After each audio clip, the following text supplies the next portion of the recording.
Imagine yourself resting, calm, and unhurried as we begin to drift into the quiet world of genetics.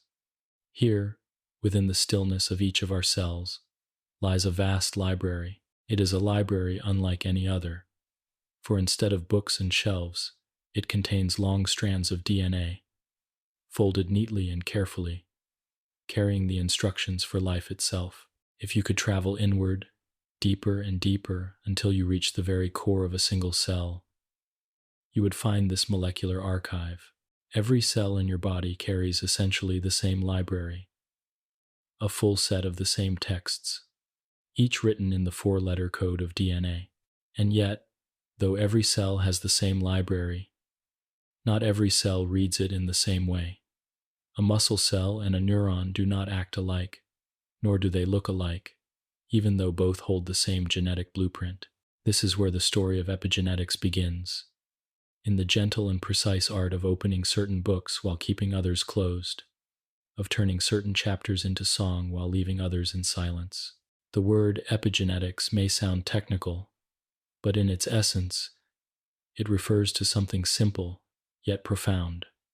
The way genes are switched on or off, gently adjusted like dimmer switches rather than blunt on and off buttons. If genetics is the written text of life, then epigenetics is the reading of it, the interpretation, the soft emphasis on one passage and the quiet skipping of another. It does not change the letters of the book, nor alter the sentences themselves, but it influences how the story is told. In this way, epigenetics gives rise to the diversity of cells within our bodies, the adaptability of our biology, and even the way our lives and environments leave subtle signatures upon our very genes. It helps to think of this library as alive, a dynamic collection that never simply sits untouched. Within every moment of your existence, cells are making choices.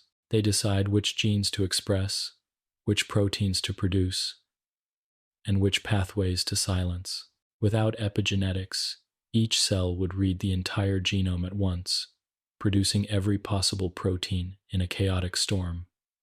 Life could not be sustained in such confusion. Instead, there is quiet order, a soft layering of control, in which only certain instructions are followed, and others are carefully held back. This regulation gives cells their identity and allows tissues and organs to work in harmony. When we step back and reflect on this, we find something calming. It means that our bodies are not static. Even though our DNA is stable, the way it is expressed is flexible. There is room for adaptation. Our environments, our diets, our habits, even the stresses or comforts we encounter, all of these leave molecular whispers on our genes, guiding which pages of the library are opened and which are quietly closed. It is a dialogue between our inner biology and the outer world. In the grand sweep of human history, this concept is new. For much of the 20th century, scientists believed genes were fixed destinies. The double helix of DNA, revealed in the mid-1900s, was understood as the unchanging script of life. Genes dictated who we were, and there was little room for flexibility. But as research continued, small mysteries began to surface. Identical twins with the same DNA did not always develop the same traits. One might suffer illness while the other remained well. Plants exposed to stress sometimes produced offspring that were unusually hardy, even when their DNA sequence had not changed. Gradually, a new picture emerged, one in which genes were not simple dictators of fate, but participants in a conversation shaped by context. The term epigenetics comes from the Greek prefix epi, meaning above or on top of. It describes a layer of regulation that sits above the DNA sequence. This layer determines how the sequence is used. It is as though the words of a book are permanent, but notes in the margins, highlights, and bookmarks influence how the book is read. In one cell, a passage might be underlined and repeated often, while in another cell, it is crossed out and left aside. The words themselves are unchanged, but the meaning carried forward into action is very different. What makes this even more fascinating is that these epigenetic marks are not fixed. They can change across the lifespan. As we age, the pattern of marks on our genome shifts, contributing to the visible and invisible changes of aging. As we experience stress, diet, or exercise, our cells respond by leaving new molecular marks, adjusting which genes are active. Even within a single day, patterns of activity rise and fall. Like tides, gene expression ebbs and flows, guided by chemical tags and proteins that regulate access to DNA. This makes the genome more than just a static script. It becomes a living score, performed differently depending on the moment, the environment, and the needs of the body. Perhaps the most striking part of this story is that some of these changes can endure. Epigenetic patterns can persist for years, sometimes for lifetimes, and in certain cases, they can even be passed from one generation to the next. This means that the experiences of parents, their diet, their stress levels, even environmental exposures, can leave faint echoes in the biology of their children. Such inheritance does not rewrite the DNA itself, but alters the way it is packaged and expressed. It is as though the margins of the book have been annotated, and those annotations are handed down alongside the text. When we think of genes in this way, they seem less like rigid blueprints and more like instruments in a great orchestra. Each instrument has its part written, but whether it is played loudly or softly, whether it enters early or late, is directed by the conductor. Epigenetics is that conductor, weaving together silence and sound into a coherent whole. Without it, the music would collapse into noise. With it, cells function in balance, organs develop in synchrony, and life unfolds with remarkable harmony. And yet, there is a quiet vulnerability in this system. Just as the orchestra can be disrupted by a misplaced note, so too can the epigenome be disrupted by unfavorable environments. Pollutants, poor diet, and chronic stress can leave lasting marks that silence helpful genes or activate harmful ones. But the flexibility of this system also offers hope. Positive changes, better nutrition, physical activity, restful sleep, nurturing environments can encourage healthier patterns of expression. It is not an instant transformation, but over time, the body listens, responds, and gently rewrites its performance. So as we begin our journey into epigenetics, we find ourselves looking at a bridge between the stable and the flexible, between the fixed letters of DNA and the fluid story of life. Our genes are not silent stone. They are dynamic, responsive, and deeply connected to the rhythms of our daily lives. Epigenetics reminds us that biology is not simply predetermined. It is also interactive, alive to the world around us. As you settle further into this gentle exploration, you may imagine your own cells as tiny libraries, filled with books waiting to be read. Some books are open now, guiding your heart to beat and your lungs to breathe. Others are tucked quietly away, waiting for the right moment, or never to be opened at all. The choice of which book is chosen is not random. It is guided by the delicate hand of epigenetics, ensuring that your body carries forward in balance. This unseen system accompanies you always, shaping who you are not only through the DNA you inherited, but through the life you live, moment by moment.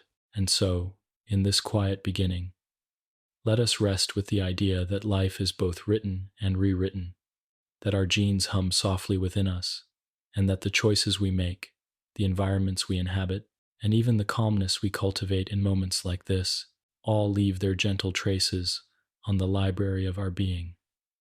2. What epigenetics means. When we pause to consider the word epigenetics itself, it offers a gentle clue to its meaning. The prefix epi comes from Greek, meaning above or on top of. Genetics, of course, refers to our DNA, the long spirals of nucleotides that form the code of life. Together, Epigenetics suggests something that sits above the genetic code, something that influences it without altering its letters. This simple naming captures the essence of the field. While the DNA sequence is stable, the way it is read and expressed is profoundly flexible. To make this clearer, imagine the genome as a vast book written in a language of only 4 letters: A, T, C, and G. Every sentence, every chapter, has been carefully assembled over the course of evolution, carried forward by countless generations. Now, imagine a reader sitting before this book. The reader cannot change the words themselves, but they can choose which chapters to focus on, which lines to highlight, and which passages to skip altogether. In one reading, the story might emphasize growth and development. In another, it might highlight defense and repair. The text is the same, but the meaning drawn from it is different. Epigenetics is the system of marks and signals that guide the reader, deciding how the book is experienced. This is why epigenetics is sometimes described as the interface between nature and nurture. The DNA sequence represents our inheritance, the biological framework that we receive from our parents at the moment of conception. It does not change in the cells of our body, but the epigenetic system reflects the influence of environment, diet, lifestyle, and experience, layering new annotations over the inherited text.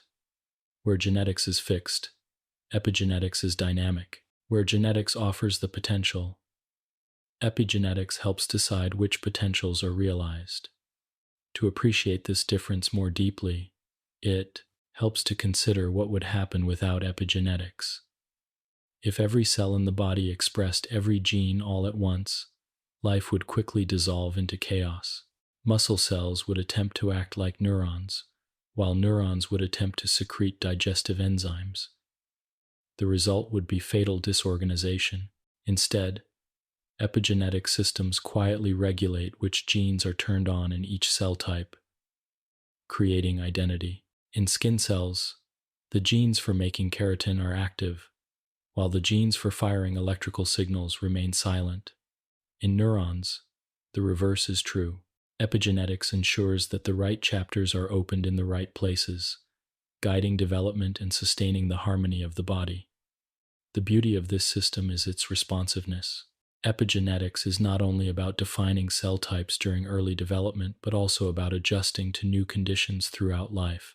When you experience stress, your cells respond by changing the expression of stress-related genes.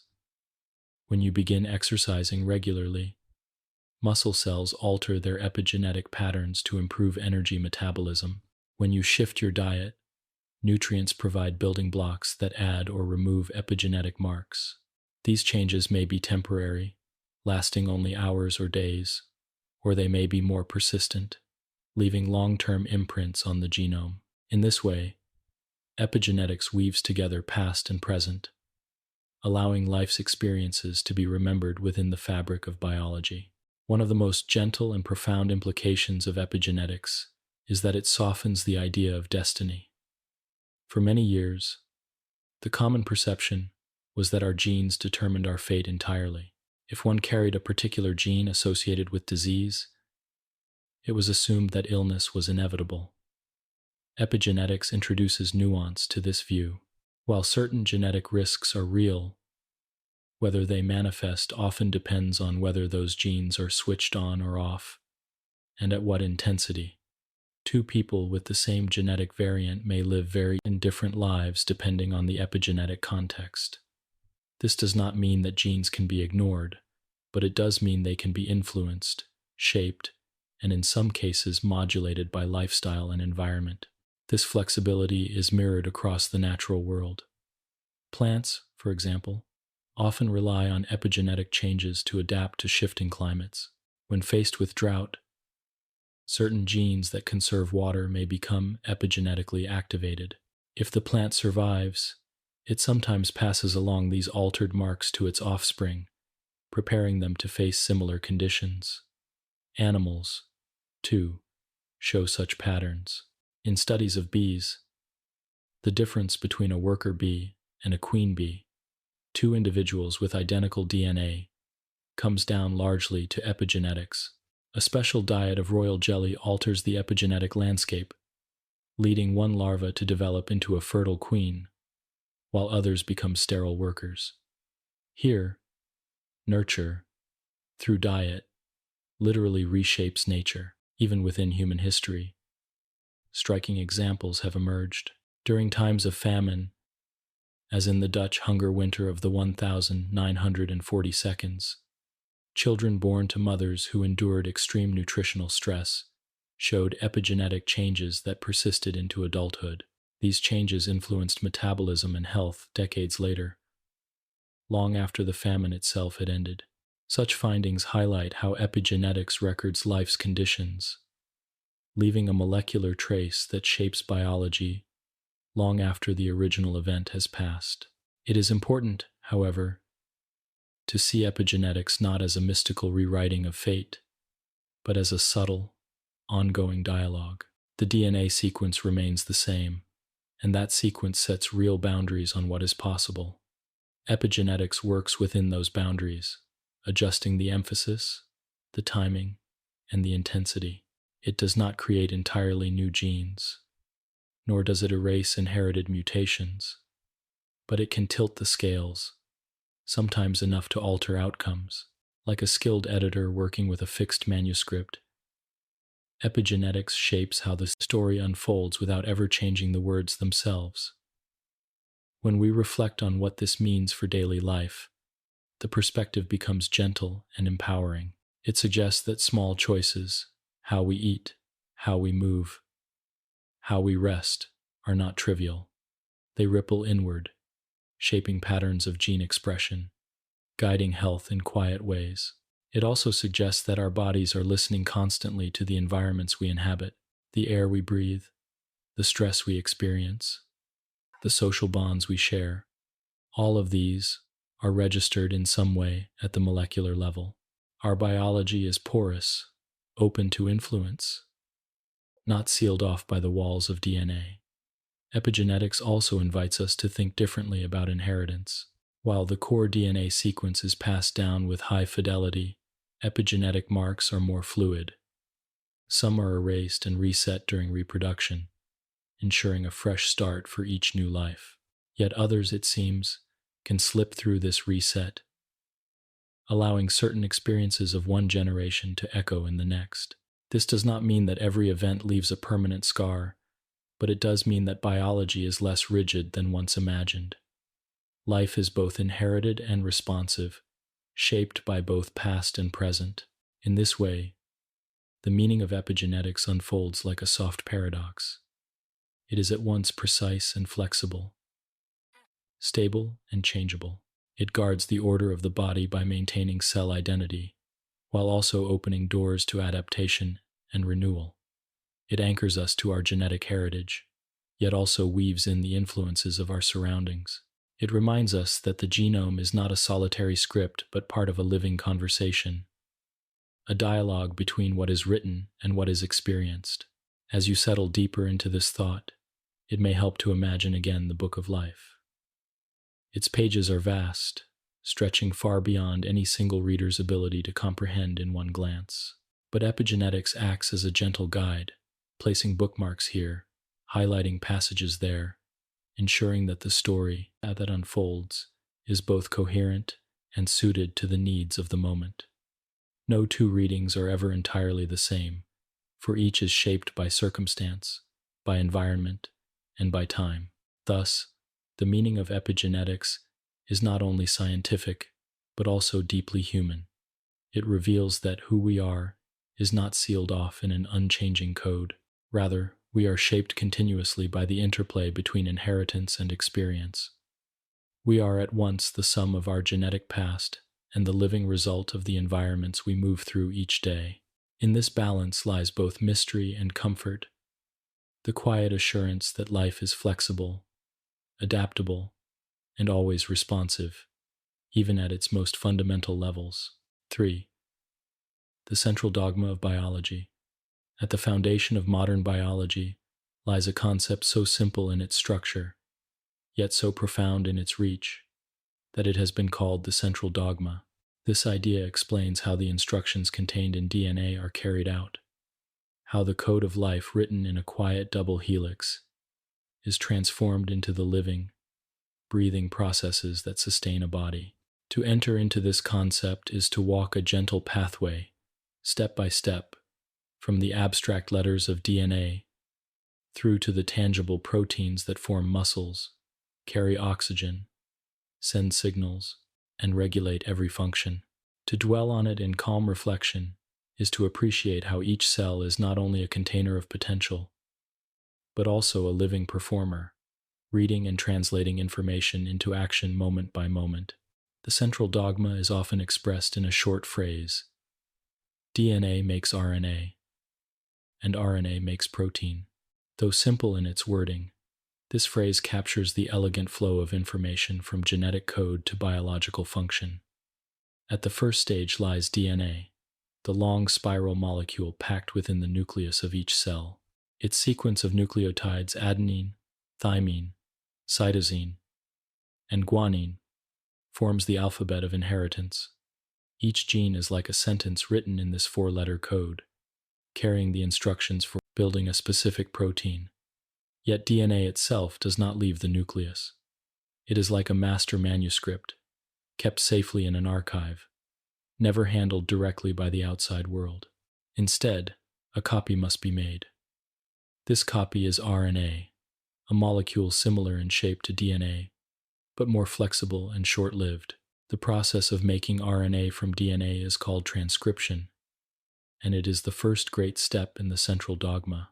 During transcription, the DNA unwinds at the site of a gene, and special enzymes move along it, building an RNA strand that mirrors the sequence.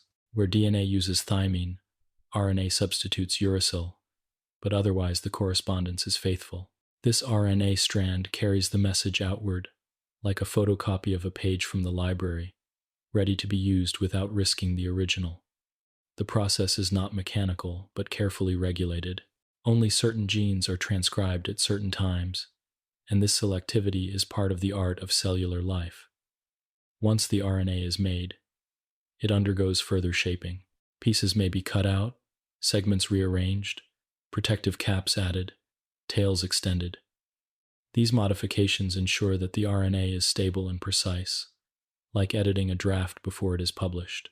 The final result is messenger RNA, or mRNA, which then leaves the nucleus and enters the cytoplasm, the living space of the cell. Here it encounters ribosomes, intricate molecular machines that act as translators. They read the sequence of the mRNA in groups of 3 letters, each triplet corresponding to a particular amino acid. In this way, the abstract code of nucleotides is translated into the concrete sequence of amino acids that will fold into a protein. Proteins are the true workers of the cell. They are enzymes that catalyze reactions, structural elements that give cells shape, channels that move ions, and messengers that carry signals. Without proteins, life would remain a silent script, instructions without action. With proteins, the instructions come alive, manifesting in heartbeat and thought, digestion and movement, repair and renewal. The central dogma thus describes the bridge between information and life, between the stability of DNA and the dynamic activity of living systems. Yet, as we reflect on this flow, it is important to remember that it is not rigid. The phrase, DNA makes RNA, RNA makes protein, captures the essence but not the full subtlety, for not all RNA codes for proteins. Some RNA molecules act as regulators, guiding where and when proteins are made. Others form the core of ribosomes themselves, or assist in the process of translation as transfer RNAs. Still others, known as non-coding RNAs, help regulate gene expression epigenetically, adding yet another layer of subtlety to the story. So, the central dogma is not a strict one-way street, but a framework upon which many variations and refinements are built. One of the gentle wonders of this process is its universality. From bacteria swimming in a pond to the neurons of the human brain, the same basic flow applies. DNA is transcribed into RNA, and RNA is translated into protein. This unity suggests that all life shares a common ancestry, stretching back billions of years to the earliest organisms that first discovered how to preserve instructions in DNA and how to express them through proteins. To contemplate this is to feel a sense of connectedness, a reminder that the cells in our bodies and the simplest microbe share a common thread, woven from the same molecular cloth. Epigenetics enters into this central process not by changing the sequence of DNA, but by influencing which genes are transcribed into RNA in the first place. If a gene is silenced through DNA methylation, for example, it will not be transcribed, and no RNA copy will be made. If histones around a gene are modified in a way that opens up the DNA, transcription is more likely to occur. Thus, epigenetics acts before the central dogma unfolds, choosing which manuscripts are copied and which remain closed. This way, the epigenetic system becomes the quiet hand that guides the central dogma, determining which proteins are produced and at what levels. The flow of information, then, is not absolute, but conditional. In a neuron, the genes necessary for transmitting electrical signals are transcribed and translated, while in a liver cell, genes involved in detoxification are emphasized. The central dogma provides the mechanism, but epigenetics provides the context. Together, they ensure that life is both coherent and adaptable. When you think about the central dogma at rest, you may picture waves moving in a rhythm. DNA, the stable foundation, flowing outward to RNA, the flexible messenger, and onward to proteins, the active players. It is like the gentle ripple of a current, carrying information downstream. At every stage, there are choices and regulations, pauses and accelerations, ensuring that the flow matches the needs of the moment. A cell under stress may increase the transcription of repair proteins. A cell preparing to divide may emphasize proteins involved in DNA replication. In each case, the central dogma is the same, but the emphasis is different, shaped by signals and surroundings. It is also worth considering the scale of this process. In a single human cell, at any given time, thousands of genes may be transcribed into RNA. Each RNA may in turn be translated into thousands of proteins, and within the body, trillions of cells perform these processes simultaneously, each orchestrating its own version of the central dogma.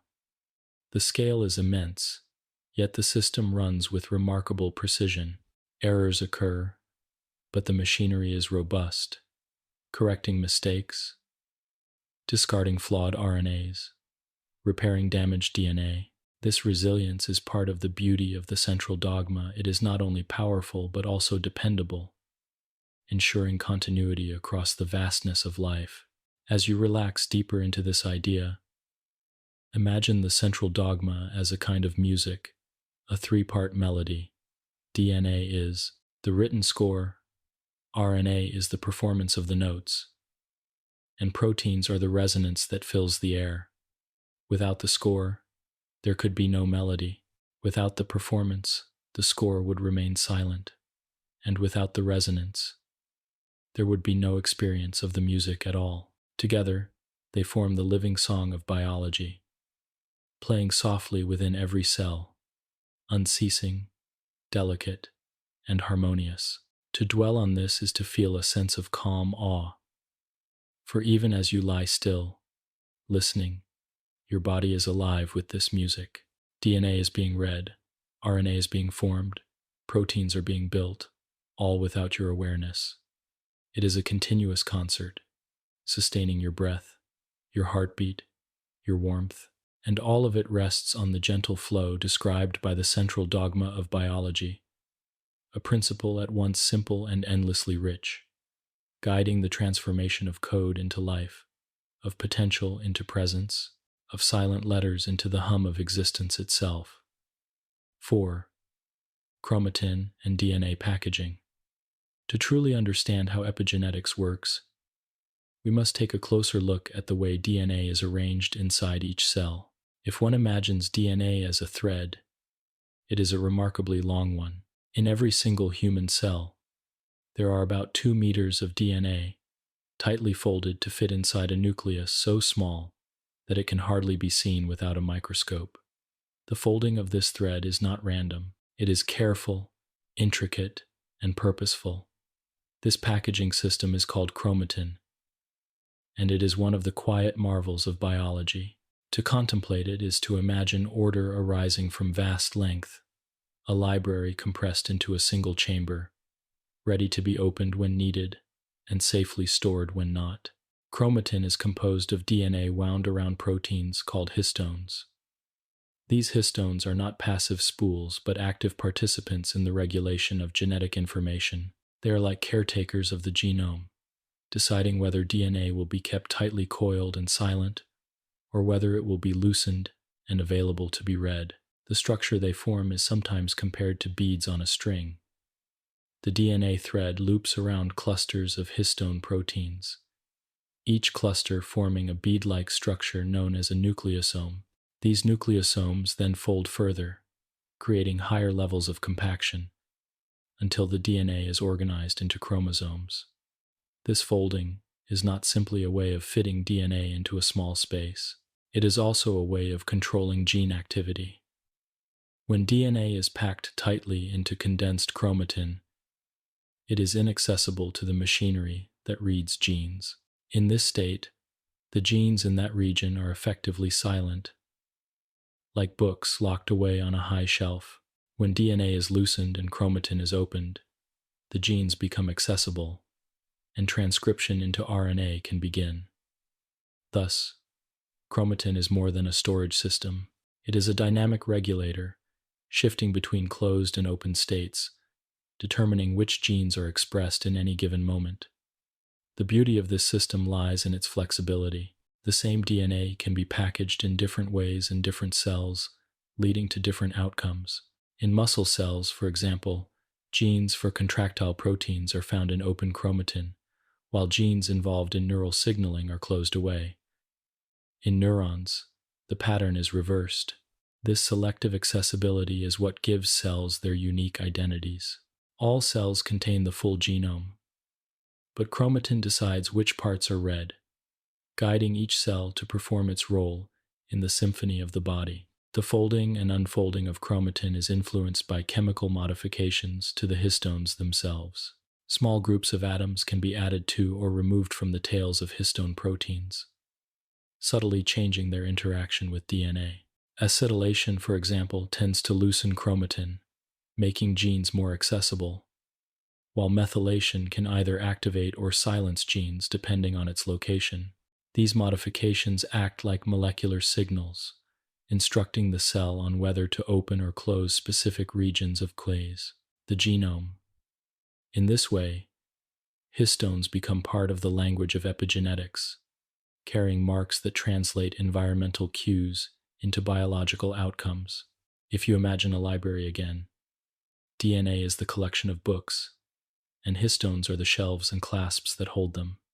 Some books are placed at eye level, easy to reach, and ready to read. Others are stored high above, behind glass, rarely opened. The placement and accessibility of these books determine which stories are told in the life of a cell. Epigenetic marks are like small notes that say, "Keep this book open," or "Lock this one away." The library remains the same, but the experience of reading it shifts with each adjustment. What makes chromatin especially fascinating is that it is not fixed. It can change in response to signals from inside or outside the cell. During development, chromatin is carefully remodeled, guiding a fertilized egg to become a complex organism with many cell types.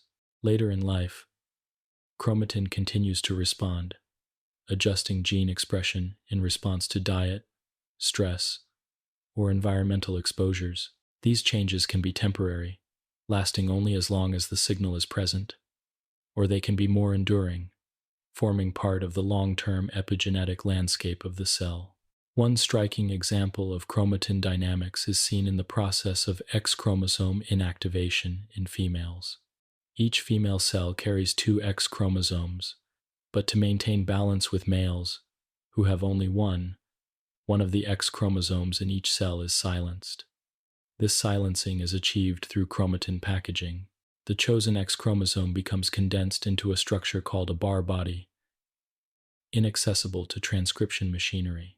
This state is maintained throughout the lifetime of the cell and passed on to its daughter cells during division.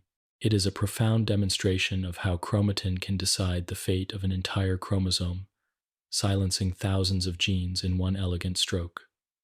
As we reflect on this, it becomes clear that chromatin is not merely structural but deeply functional. It is both a container and a regulator, both a storage solution and a system of control.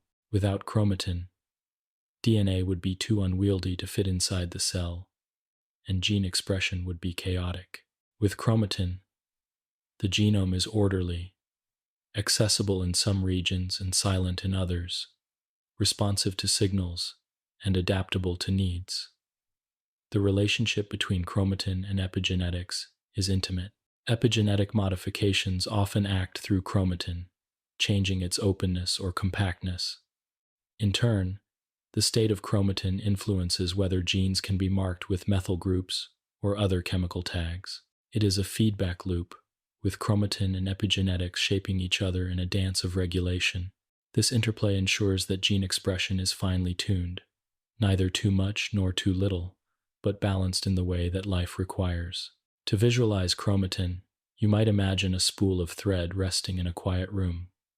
Most of the thread is wound tightly, secure and untouched, but here and there, loops of thread are loosened, dangling freely, ready to be drawn out and used. The cell decides which loops to loosen, guided by epigenetic signals, environmental cues, and developmental programs. In this way, chromatin becomes a living fabric, woven and rewoven throughout the life of the cell, shaping the way genes are experienced. As you think of this gentle architecture, consider also the scale. Within every nucleus, billions of nucleotides are folded into chromatin, arranged into 46 chromosomes in humans. And yet, despite this immense complexity, the system works with astonishing precision. The right genes are opened at the right times, ensuring growth, repair, and survival. Mistakes can occur, of course, but cells are equipped with mechanisms to correct errors, to remodel chromatin when needed, to restore balance when disrupted. This resilience is part of the quiet beauty of the system. Resting with these thoughts, one may find comfort in the idea that life is not chaotic at its core but deeply organized. Even at the microscopic level, there is order, structure, and purpose. DNA is not left exposed but carefully folded and cared for. Chromatin ensures that information is not only preserved but also managed wisely, allowing cells to act with specificity and grace. It is a reminder that within the smallest spaces, there exists a profound harmony, a balance of storage and expression, silence and activity, stillness and responsiveness. And so, as we close this part of our journey, we see that chromatin is the quiet stage upon which the drama of gene expression is played out. Without it, DNA would be an unwieldy script, impossible to manage. With it, the script is organized, accessible, and adaptable. Chromatin is the architecture of the genome, the fabric of inheritance, and the silent regulator of life's unfolding story. It is in this structure that epigenetics finds its power, shaping the way genes are revealed, guiding the choices of the cell, and allowing life to be both stable and flexible at once. 5. Histones as gene regulators. If DNA is the thread of life, then histones are the spools upon which that thread is wound. They are not only passive structures but active participants in the story of epigenetics. To rest upon this thought is to realize that proteins, which themselves are products of the central dogma, return to guide the very DNA that encodes them. It is a circularity, a quiet feedback system, where proteins shape the expression of the instructions that made them. Among these proteins, histones stand as guardians and regulators, deciding which stretches of DNA are hidden away and which are made accessible. To understand them is to glimpse one of the most important mechanisms of gene control. Each nucleosome, the repeating unit of chromatin, is composed of a cluster of histone proteins, with DNA wrapped around them like a ribbon around a spool. About 147 base pairs of DNA coil around each histone core, and these nucleosomes repeat across the genome like beads along a string. From there, they fold into more complex arrangements, creating higher-order structures that can be tightly condensed or loosely relaxed. At first glance, this might appear to be simple packaging, but the state of this packaging carries meaning.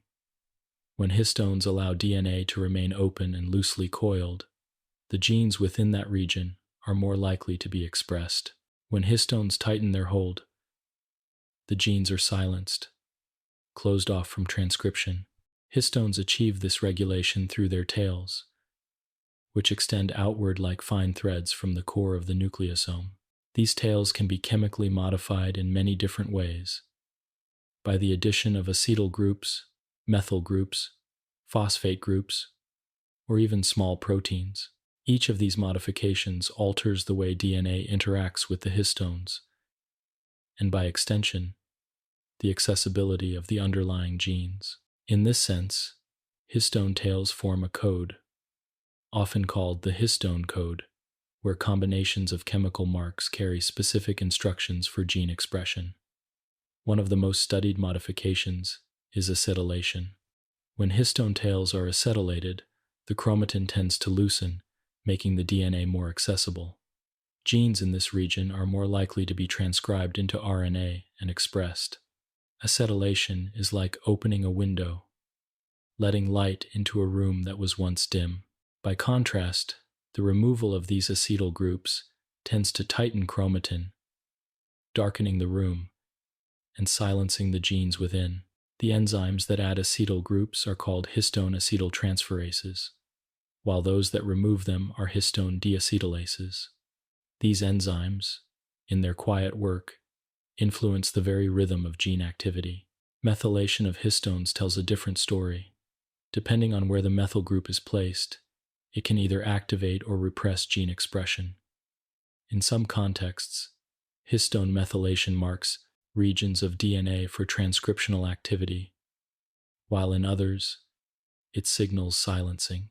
This versatility makes methylation a subtle instrument, capable of fine-tuning gene expression rather than simply turning it on or off. Like notes in a melody, the specific placement and number of methyl groups carry distinct meanings.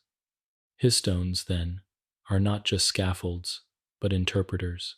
They respond to signals from the environment, the cell, and even the organism's experiences, altering their chemical marks in response. When a person exercises, for example, changes occur in histone modifications in muscle cells, increasing the expression of genes involved in energy metabolism.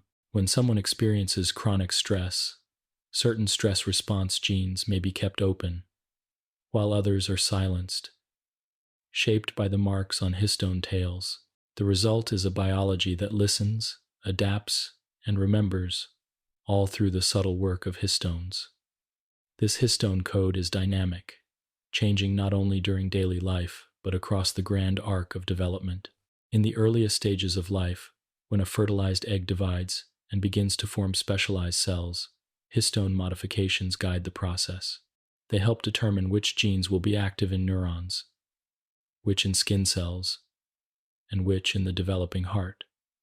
Without this regulation, development would be impossible. Every cell would attempt to express every gene, and no order would emerge. Histones provide the order, the structure, the selective emphasis that allows a single genome to give rise to the astonishing diversity of tissues in the body. Histone modifications also play a role in memory. not just in the metaphorical sense, but in the literal sense of brain function. Research has shown that learning and memory involve changes in histone acetylation in neurons. When neurons strengthen their connections during learning, they rely on the expression of certain genes. Histone acetylation helps open those genes, making them more available.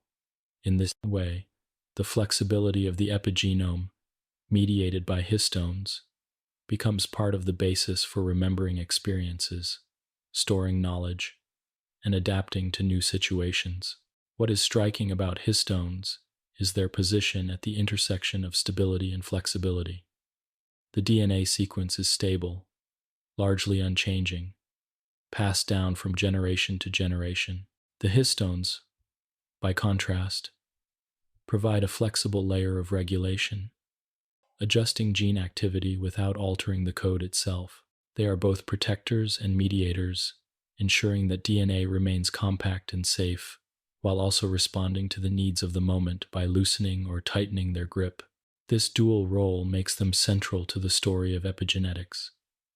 If one were to imagine histones visually, one might picture them as gentle hands holding a delicate thread. Sometimes the hands relax, letting the thread unspool so that it may be read. Sometimes they tighten, securing the thread firmly in place, ensuring that it is not disturbed. Around these hands are subtle markings, acetyl groups, methyl groups, and others that serve as signals, telling the hands whether to open or close. These signals, in turn, are influenced by everything from nutrition to stress, from development to aging. The thread is constant, but the way it is held changes endlessly, guided by histones. Even within disease, histones have a role. In cancer, for example, abnormal patterns of histone modification can lead to the inappropriate activation of oncogenes or the silencing of tumor suppressor genes. In neurological disorders, disruptions in histone acetylation can impair learning and memory. These insights have led scientists to explore therapies that target histone-modifying enzymes, seeking ways to reset the histone code when it goes awry. Though such approaches are still developing, they reflect the profound influence histones exert over the genome. To linger with this thought is to appreciate the subtle power of histones. They are not grand structures visible to the eye, but microscopic proteins, repeating millions of times within each cell, quietly guiding the expression of life's code. Without them, DNA would be unwieldy and vulnerable. With them, DNA becomes organized, protected, and responsive. They embody a principle that echoes across biology. Small structures, acting quietly and consistently, shape the grand patterns of life. As you settle into this reflection, you may find it calming to think of your own DNA resting gently within its histone coils, not in chaos, but in balance.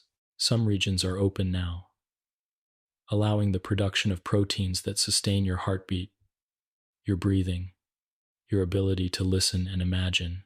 Other regions are closed, waiting for a time when they may be needed, or perhaps never to be opened at all. The histones decide, guided by the marks that life has written upon them. They are the keepers of the genome's silence and song, shaping the expression of life with every quiet adjustment. And so, histones remind us that regulation in biology is not always loud or forceful. Sometimes it is quiet, subtle, and intricate, more like a whisper than a command. In those whispers, carried by small chemical marks, lies the orchestration of life itself. 6. DNA methylation. Among the many ways cells regulate their genes, one of the most fundamental and enduring is a process called DNA methylation. It is a simple chemical addition, the placement of a small methyl group, one carbon atom, bound to 3 hydrogens onto the DNA molecule. Yet this modest mark carries immense influence. It acts as a quiet signal that often tells the cell to silence a gene, to keep it from being read and expressed. In its quiet simplicity, DNA methylation represents one of the most powerful tools of epigenetics, shaping the patterns of gene activity that guide life from its earliest moments until old age. If you imagine DNA as a great manuscript, each gene a passage written in the four-letter alphabet of A, T, C, and G, then DNA methylation is like a small annotation written in the margins. It does not alter the words themselves. The sequence of letters remains intact, but the presence of the mark influences whether the passage will be read. Often, the methyl mark is like a note saying, "Do not read this part."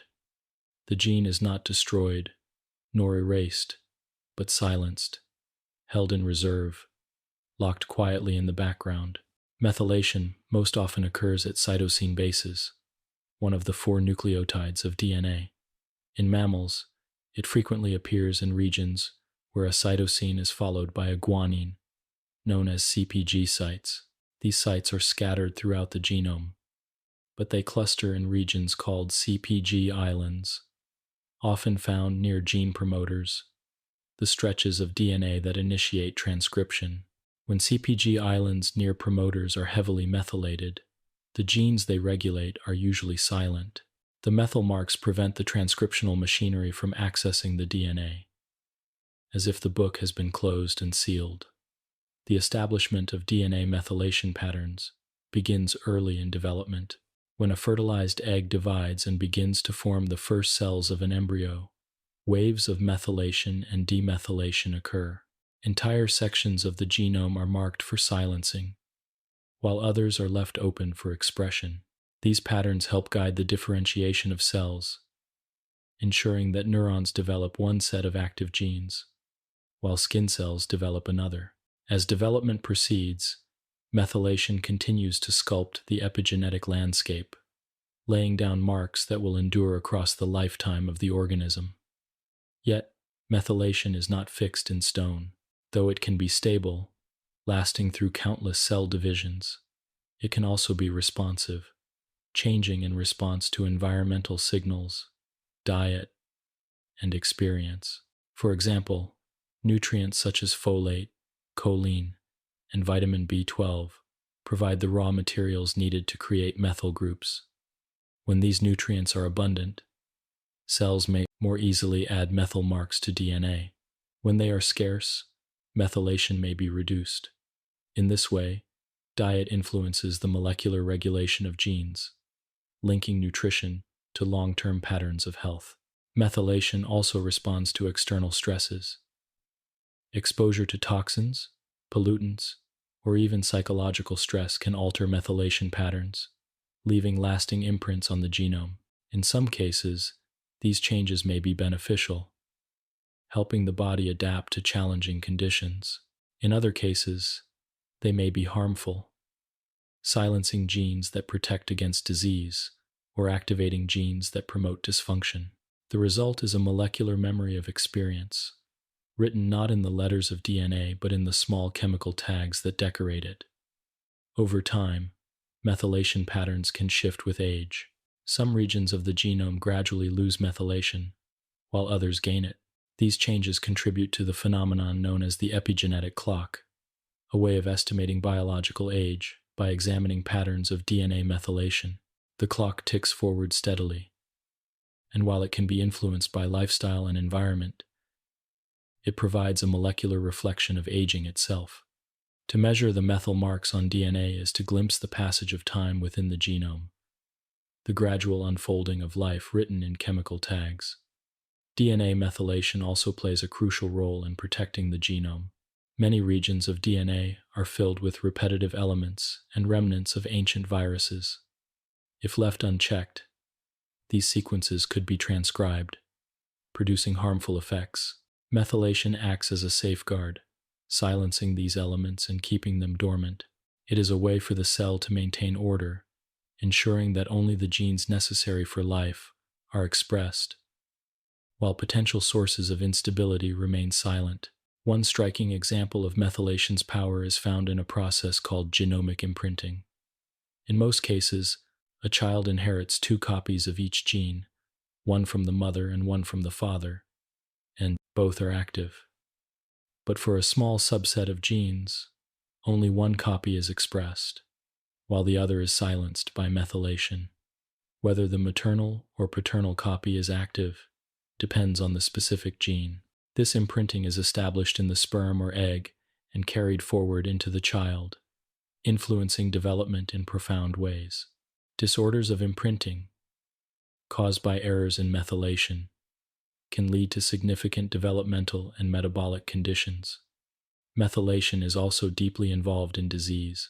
In cancer, abnormal methylation patterns are common. Tumor suppressor genes, which normally act to prevent uncontrolled growth, are often silenced by excessive methylation. At the same time, oncogenes, which promote growth, may lose their methyl marks and become abnormally active. The balance of silence and expression is disrupted, and the result is disease. Understanding these patterns has become a major focus of cancer research, offering both insights into how tumors develop and possibilities for new therapies. And yet, even within disease, methylation retains its dual nature. It is not inherently good or bad, but context-dependent. It silences some genes to protect the genome, activates others to allow development, and shifts with experience to enable adaptation. It is flexible, reversible, and responsive, a system that balances stability with change. This makes it a central feature of epigenetics, one that embodies the essence of living regulation. To reflect upon DNA methylation is to marvel at the quiet power of small things. A methyl group is tiny, just one carbon and 3 hydrogens, and yet its presence or absence can determine whether a gene is silent or active, whether a protein is made or not, whether a pathway functions or falters. In the vast scale of the genome, with its billions of nucleotides, these small marks add up to patterns that define life itself. They are like the punctuation of the genetic script, subtle marks that guide the rhythm of reading, turning continuous letters into meaningful expression. As you rest with this thought, you may imagine your own DNA as a long manuscript filled with annotations. Some passages are marked with methyl groups, quiet reminders not to read. Others remain open, alive with transcription, producing the proteins that sustain your body in this very moment.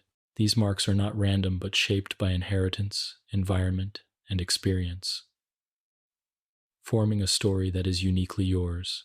The DNA is the same in every cell, but the annotations differ, guiding each cell to play its part in the symphony of life. And so, DNA methylation reveals the essence of epigenetics, the ability to regulate without rewriting, to influence without altering, to shape expression without changing the code. It is a quiet, persistent whisper on the genome, deciding what is heard and what is silenced, guiding the course of development, health, and aging. In its subtlety lies its strength, and in its smallness lies its profound influence over the unfolding of life. 7. Histone, acetylation, and other modifications. To explore epigenetics further, it is helpful to linger on the subtle chemistry that decorates histones, those quiet proteins around which DNA is wound. Just as DNA methylation leaves small marks directly on the genetic code, histone modifications leave their imprints on the proteins that cradle DNA. These modifications do not change the sequence of DNA, but they reshape the accessibility of genes, deciding whether chromatin is open and relaxed or tightly coiled and silent. Among these modifications, histone acetylation has drawn particular attention, for it is often associated with the gentle unwrapping of chromatin, the opening of DNA to be read. But acetylation is only one voice in a larger chorus, for histones may also be methylated, phosphorylated, ubiquitinated, or marked in other ways, each carrying its own meaning in the language of epigenetics. To imagine histone acetylation, picture the DNA as a thick ribbon wound around histone spools. Each histone has tails that extend outward, like fine threads, waiting for adornment. When acetyl groups are added to these tails, they change the electrical properties of the histone, loosening its hold on the DNA. The ribbon unspools slightly, and the underlying genes become accessible. In this way, acetylation acts as an opening gesture, a quiet invitation for transcription to begin. The enzymes that add acetyl groups are called histone acetyltransferases, while those that remove them are histone deacetylases. Together, they form a reversible system, balancing openness and closure, expression and silence. The impact of this process is profound. When a gene's histones are acetylated, it is more likely to be transcribed into RNA and then translated into protein. This can mean the activation of metabolic enzymes, the opening of pathways for repair, or the expression of proteins that guide learning and memory. The removal of acetyl groups, by contrast, often leads to silencing, as chromatin becomes more compact, and the transcriptional machinery can no longer reach the DNA. Acetylation, then, is not a permanent switch but a dimmer, allowing the cell to fine-tune gene activity according to need. Beyond acetylation, histones can carry other modifications, each with its own influence. Methylation of histones, for example, can act as either an activating or a repressive mark, depending on where it occurs. A single methyl group added to one site may open chromatin, while the same mark at another site may close it. With multiple methyl groups possible, the combinations grow complex, forming a nuanced code that allows for precise regulation. Phosphorylation, another modification, adds a phosphate group and often plays a role in signaling responses, helping cells adjust rapidly to external stimuli. Ubiquitination, the addition of a small protein called ubiquitin, can signal for chromatin remodeling, or even for the degradation of histone proteins themselves. Together, these modifications create what is sometimes described as the histone code. This is not a code in the sense of a fixed sequence like DNA, but rather a flexible language of chemical marks, written and erased continuously. The combination of marks on a histone tail determines how tightly DNA is wrapped, whether transcription factors can bind, and whether RNA polymerase can begin its work. It is a dynamic system, shifting constantly in response to cellular signals, environmental conditions, and developmental cues. One of the most striking features of this system is its responsiveness. When you eat, exercise, or experience stress, signals cascade through your cells, and histone modifications often change as a result.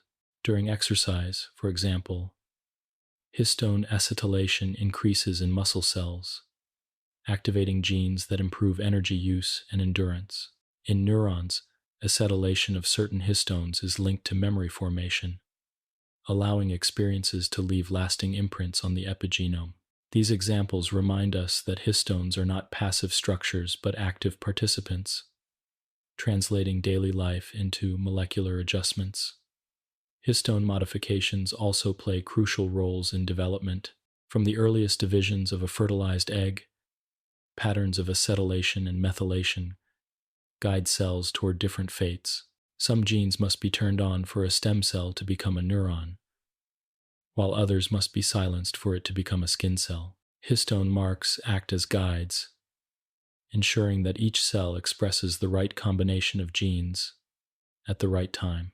Without this regulation, development would falter, and the complexity of a multicellular organism could not arise from a single starting point. As with DNA methylation, histone modifications can contribute to disease when they go astray. In cancer, for example, patterns of acetylation and methylation often become distorted.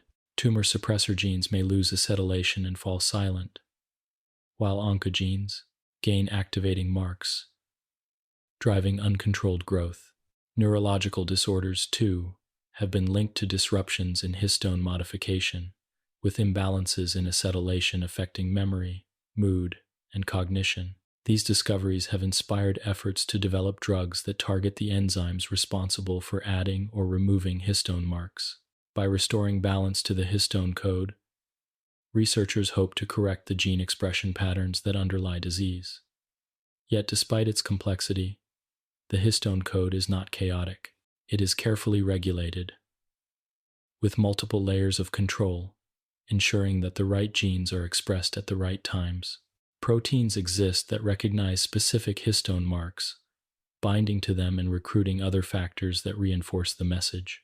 In this way, a single acetyl group can set off a chain of events, leading to the activation of an entire network of genes. Similarly, a methyl mark can attract proteins that compact chromatin further, deepening the silence. These interactions transform simple chemical tags into powerful regulators, amplifying their influence across the genome. To reflect on histone modifications is to see epigenetics in its most intricate form. It is a language of small chemical signals, written not in the letters of DNA but in the adornments of proteins.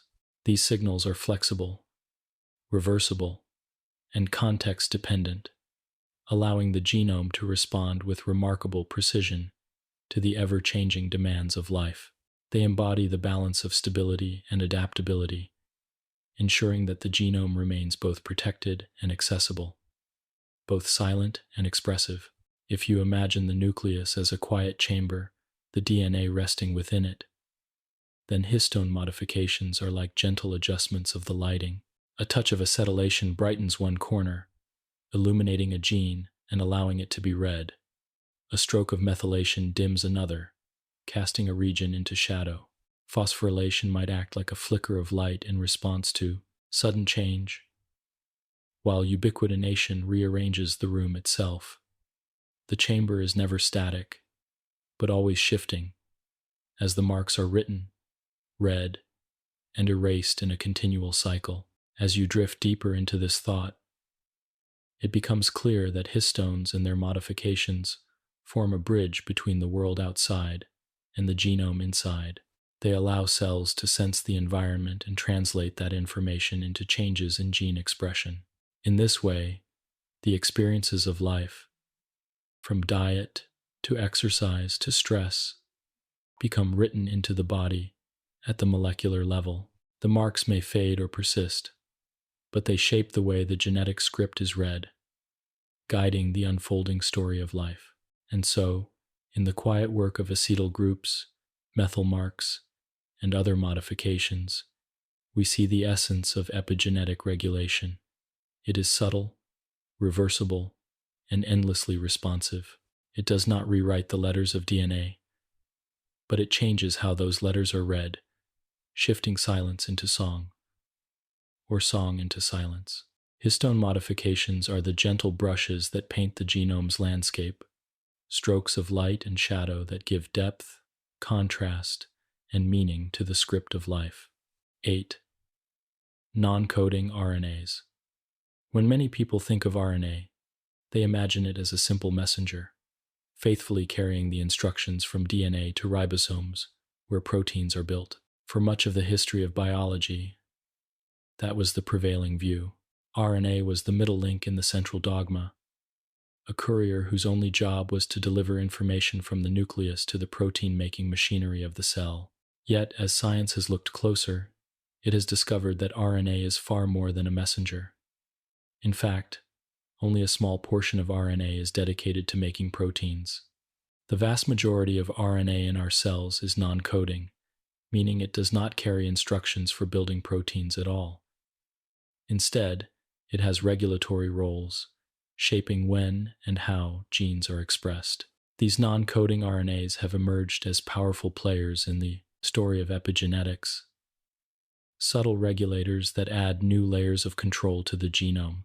To think of them in a simple way, non-coding RNAs are like quiet librarians moving among the shelves of DNA, not reading the books themselves but guiding how they are used.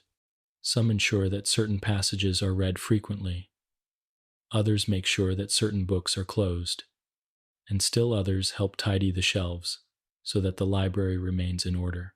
They act in the background, often unnoticed, but their influence is profound. One important class of non-coding RNAs are the microRNAs, often abbreviated as miRNAs. These are very small molecules, only about 22 nucleotides long, yet they carry significant weight in regulating gene expression. MicroRNAs bind to messenger RNAs, the RNAs that are destined to be translated into proteins, and either block their translation or mark them for destruction. In doing so, they act as silencers, preventing proteins from being made even after their genes have been transcribed. It is as though a page from the genetic manuscript has been copied, but before it can be read aloud, the microRNA steps in and closes the copy. Because each microRNA can target multiple messenger RNAs, and each messenger RNA can be targeted by multiple microRNAs, the system forms a complex web of regulation. It is a quiet network, ensuring that proteins are not produced in excess, and that cellular balance is maintained.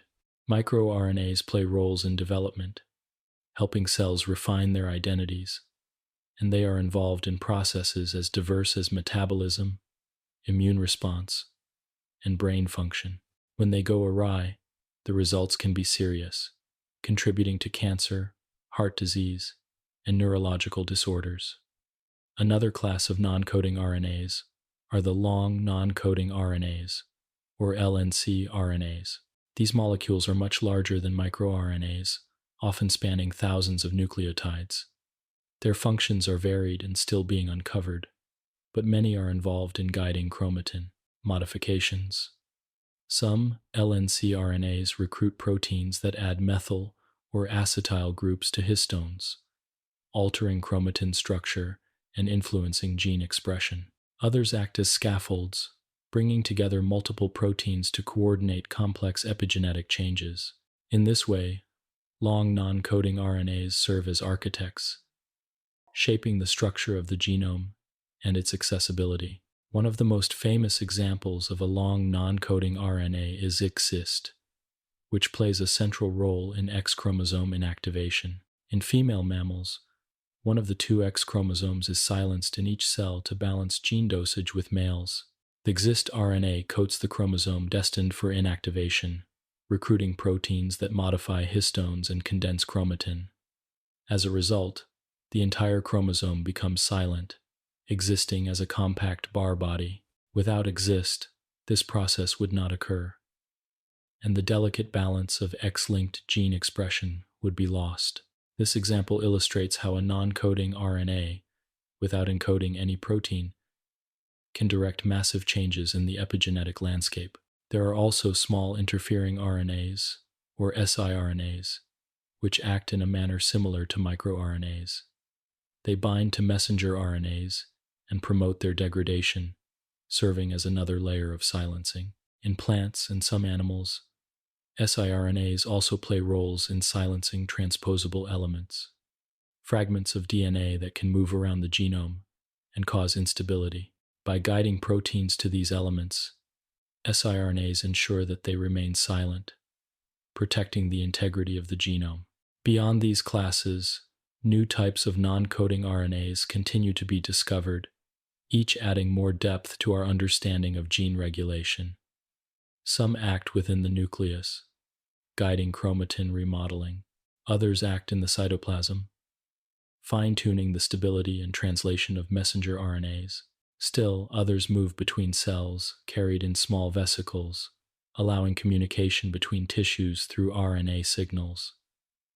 The diversity of these molecules is vast, and their functions are as intricate as the needs of the body itself. What is striking about non-coding RNAs is the way they embody subtlety. They do not often act in a dramatic, all-or-nothing fashion. Instead, they fine-tune, adjust, and balance. A microRNA may reduce protein production by half, smoothing fluctuations in gene expression. A long non-coding RNA may recruit proteins to one region of chromatin, tilting the balance toward openness or closure. These are not loud commands, but quiet suggestions, whispers that shape the symphony of gene activity. Non-coding RNAs also serve as bridges between environment and genome.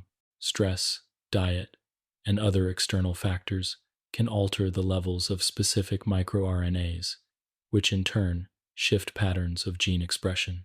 For example, exercise has been shown to change the expression of certain microRNAs in muscle, contributing to improved energy metabolism and endurance. Stress, by contrast, can alter microRNAs in the brain, influencing mood and susceptibility to anxiety or depression. In this way, non-coding RNAs act as molecular messengers of experience, carrying the influence of life's conditions into the heart of gene regulation. In disease, the importance of non-coding RNAs becomes even clearer. In cancer, for example, certain microRNAs that normally suppress tumor growth may be lost, while others that promote growth may become overactive.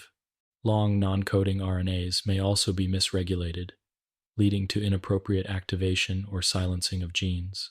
Because of this, researchers are exploring therapies that target non-coding RNAs, either by restoring missing ones or blocking harmful ones. Though such therapies are still developing, they highlight the potential of these molecules as both markers and mediators of health and disease.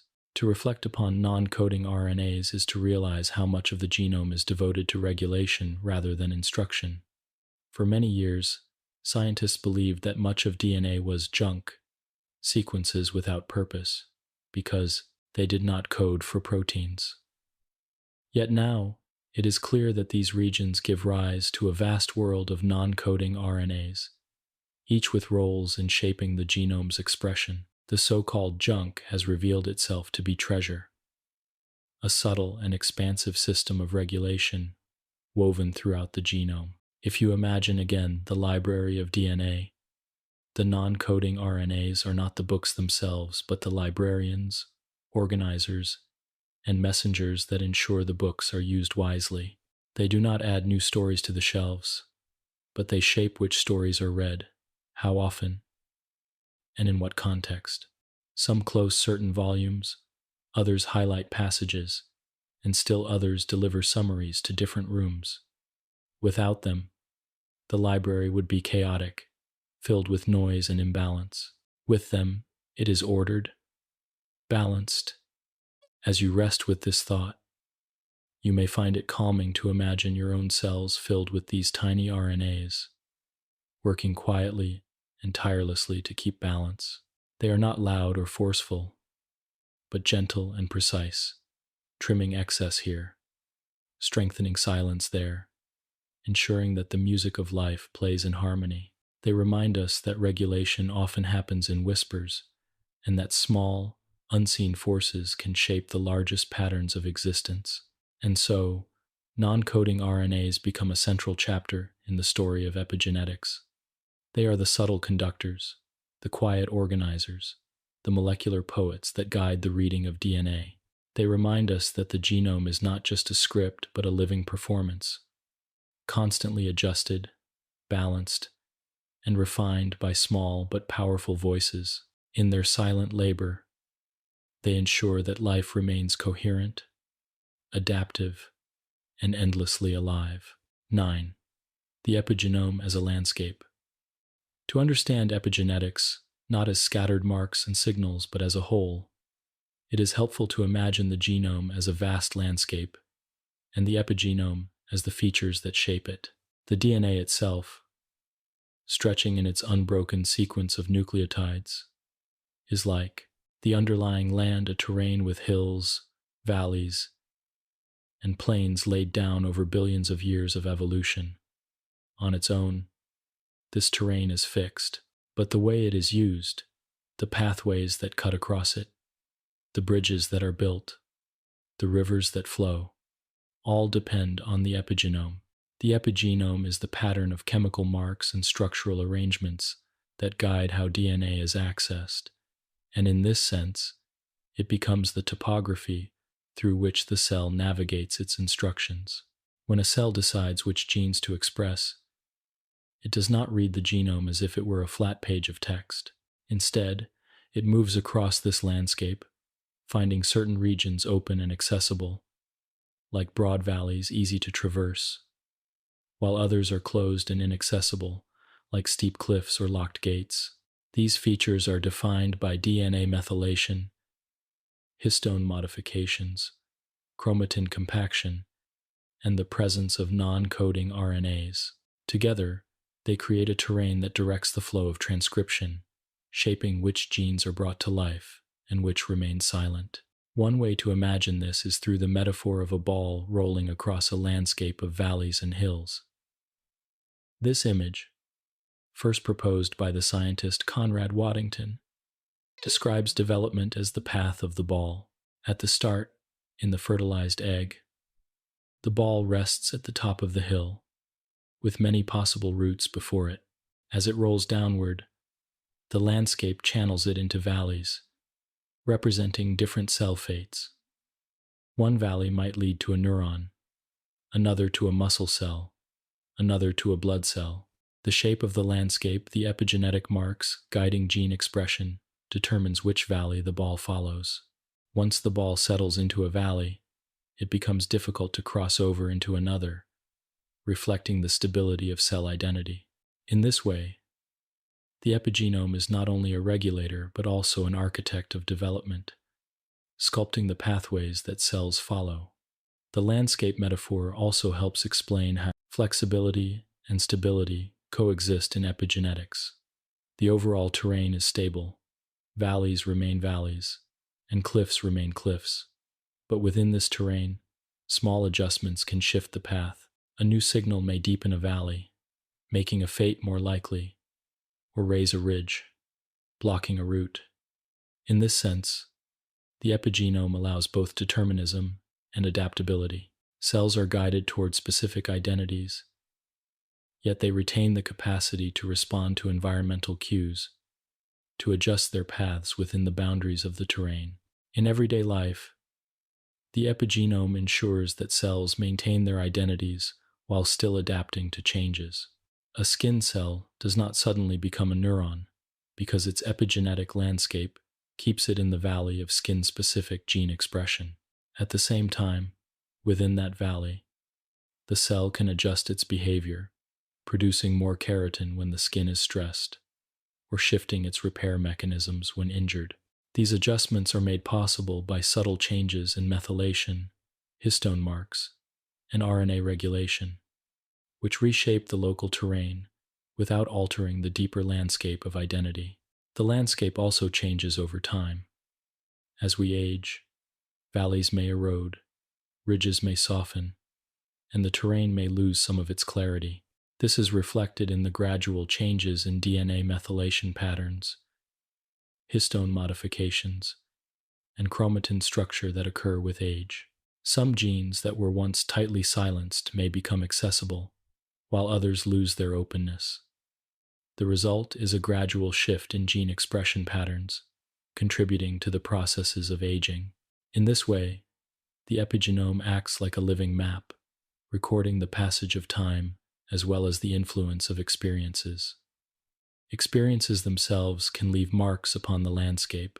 Stress, diet, and environment all shape the epigenome, adding new features or altering existing ones. For example, early life stress can change methylation patterns on genes involved in stress response, creating a landscape that influences how an individual reacts to challenges later in life. Nutrition, too, can modify the terrain, providing or limiting the building blocks for methylation, shaping how genes for metabolism are expressed. These influences are not always permanent, but some can persist long enough to shape health and behavior across decades. The idea of the epigenome as a landscape also explains how identical twins, who share the same DNA sequence, can grow more different as they age. At birth, their landscapes are nearly identical, shaped by shared development in the womb. But as they live separate lives, their experiences sculpt the terrain differently. One twin's valleys may deepen in response to certain stresses, while the other's ridges may rise in response to different diets or habits. Over time, their epigenomes diverge, creating differences in health, appearance, and even susceptibility to disease. The DNA is the same, but the landscapes are no longer identical. Another striking feature of this landscape is that it can sometimes be remodeled dramatically. In certain contexts, such as the creation of induced pluripotent stem cells, scientists can take a differentiated cell and reset its epigenome, returning the ball to the top of Waddington's Hill. This erases the local features of the landscape, reopening paths that were once closed. The cell regains the potential to become many types, demonstrating that the epigenome, while stable, is not immutable. This discovery has opened new possibilities in medicine, allowing researchers to imagine regenerating tissues or repairing damage by reshaping the epigenetic terrain. To picture the epigenome as a landscape is to see life not as a rigid script, but as a dynamic journey. The DNA provides the ground beneath, solid and continuous, but the epigenome shapes the hills and valleys, the roots and obstacles. Each cell travels its path, guided by this terrain, yet responsive to shifts that arise from experience. The result is both stability and flexibility, both inheritance and adaptation, woven together in a single living map. This metaphor also invites a sense of calm reflection. Just as landscapes in nature change with time, mountains erode, rivers carve new channels, forests grow and recede, so too does the epigenome shift with life. It is not fixed, not unyielding, but shaped by the seasons of existence. And just as landscapes hold memory of past forces, with valleys carved by ancient rivers or rocks weathered by long winds, the epigenome holds memory of past experiences, written in chemical marks that linger within the genome. As you let this thought settle, you might imagine your own epigenome as a vast terrain, unique to you. It is a landscape sculpted by inheritance, shaped by experiences, and slowly altered by the passage of time. Some valleys are deep and stable, guiding your cells to their identities. Others are more flexible, shifting gently with diet, environment, and daily choices. The terrain is yours alone, a map that carries both the constancy of your DNA and the fluidity of your life. And so, the epigenome as a landscape reminds us that biology is not simply linear instruction but layered complexity. It is the interplay of code and context, script and performance, foundation and terrain. It reveals that our genes are not merely fixed blueprints but part of a living topography, one that changes as we move through life, reflecting both the inheritance of the past and the influence of the present. In this quiet landscape, the story of life unfolds, valley by valley, path by path, guided always by the unseen hand of epigenetics. 10. Environmental influences. As we continue through the story of epigenetics, it becomes clear that genes are never isolated from the world around them. They exist within cells, and those cells exist within a body, and that body exists within an environment filled with countless influences: light and darkness, warmth and cold, nourishment and scarcity, stress and comfort. All leave impressions not only on our daily lives but on the very expression of our genes. The environment, in its vast and subtle forms, interacts with the epigenome, placing marks and shifting patterns that guide which genes are active and which remain silent. In this way, the environment and the genome are in constant conversation, a dialogue that shapes the unfolding of life. It is a gentle, yet powerful truth that while DNA is inherited and stable, the marks that regulate it are influenced by what surrounds us. Consider sunlight. Exposure to light not only guides circadian rhythms but also alters gene expression in the skin. Ultraviolet radiation can trigger protective responses, changing patterns of DNA methylation and histone modification. The skin cells, in their quiet work, adjust their epigenomes to increase the production of pigments and repair proteins, shielding against future harm. What begins as a simple environmental exposure becomes an enduring molecular change, a memory written into the skin's epigenetic landscape. Temperature, too, leaves its marks. In some species, the environment's warmth or chill determines developmental outcomes through epigenetic pathways. Certain reptiles, for example, produce male or female offspring, depending on the temperature at which eggs are incubated. The DNA sequence does not change, but the epigenetic signals guiding sex determination shift in response to environmental cues. While humans are not so directly influenced in this way, our bodies still respond to temperature through gene regulation. Cold exposure can activate brown fat, a type of tissue specialized in generating heat, and this activation is mediated in part through changes in chromatin and transcription. Toxins and pollutants are perhaps the most striking examples of environmental influence on the epigenome. Chemicals in the air we breathe, the water we drink, and the soil that nourishes our food can alter DNA methylation and histone marks. Heavy metals such as lead and cadmium, for instance, have been shown to leave lasting epigenetic imprints, silencing some genes and activating others. These changes can persist long after the exposure itself, creating echoes of the environment within the genome. The body remembers these encounters, not in conscious thought but in chemical tags that continue to shape biology over time. Even sound and stress can alter the epigenome. In the brain, chronic exposure to loud or chaotic environments has been linked to shifts in histone acetylation and DNA methylation, influencing how neurons respond to stimuli.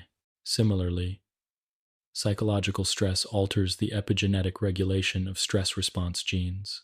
The hormone cortisol, released during stressful moments, signals cells throughout the body, and in doing so, it can bring about changes in chromatin structure. If stress is brief and manageable, these changes may fade. But if stress is prolonged, the marks may persist, reshaping how the body responds in the future. This is one of the ways environment weaves itself into long-term biology, not simply through immediate reactions but through lasting epigenetic impressions.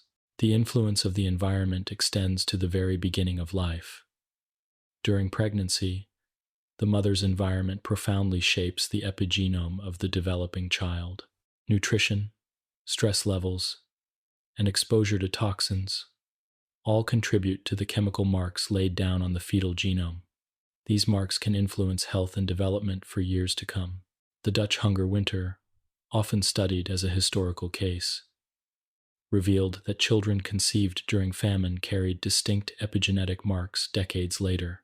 Their genomes bore silent evidence of scarcity, written not in DNA mutations but in methylation patterns that altered metabolism and disease risk.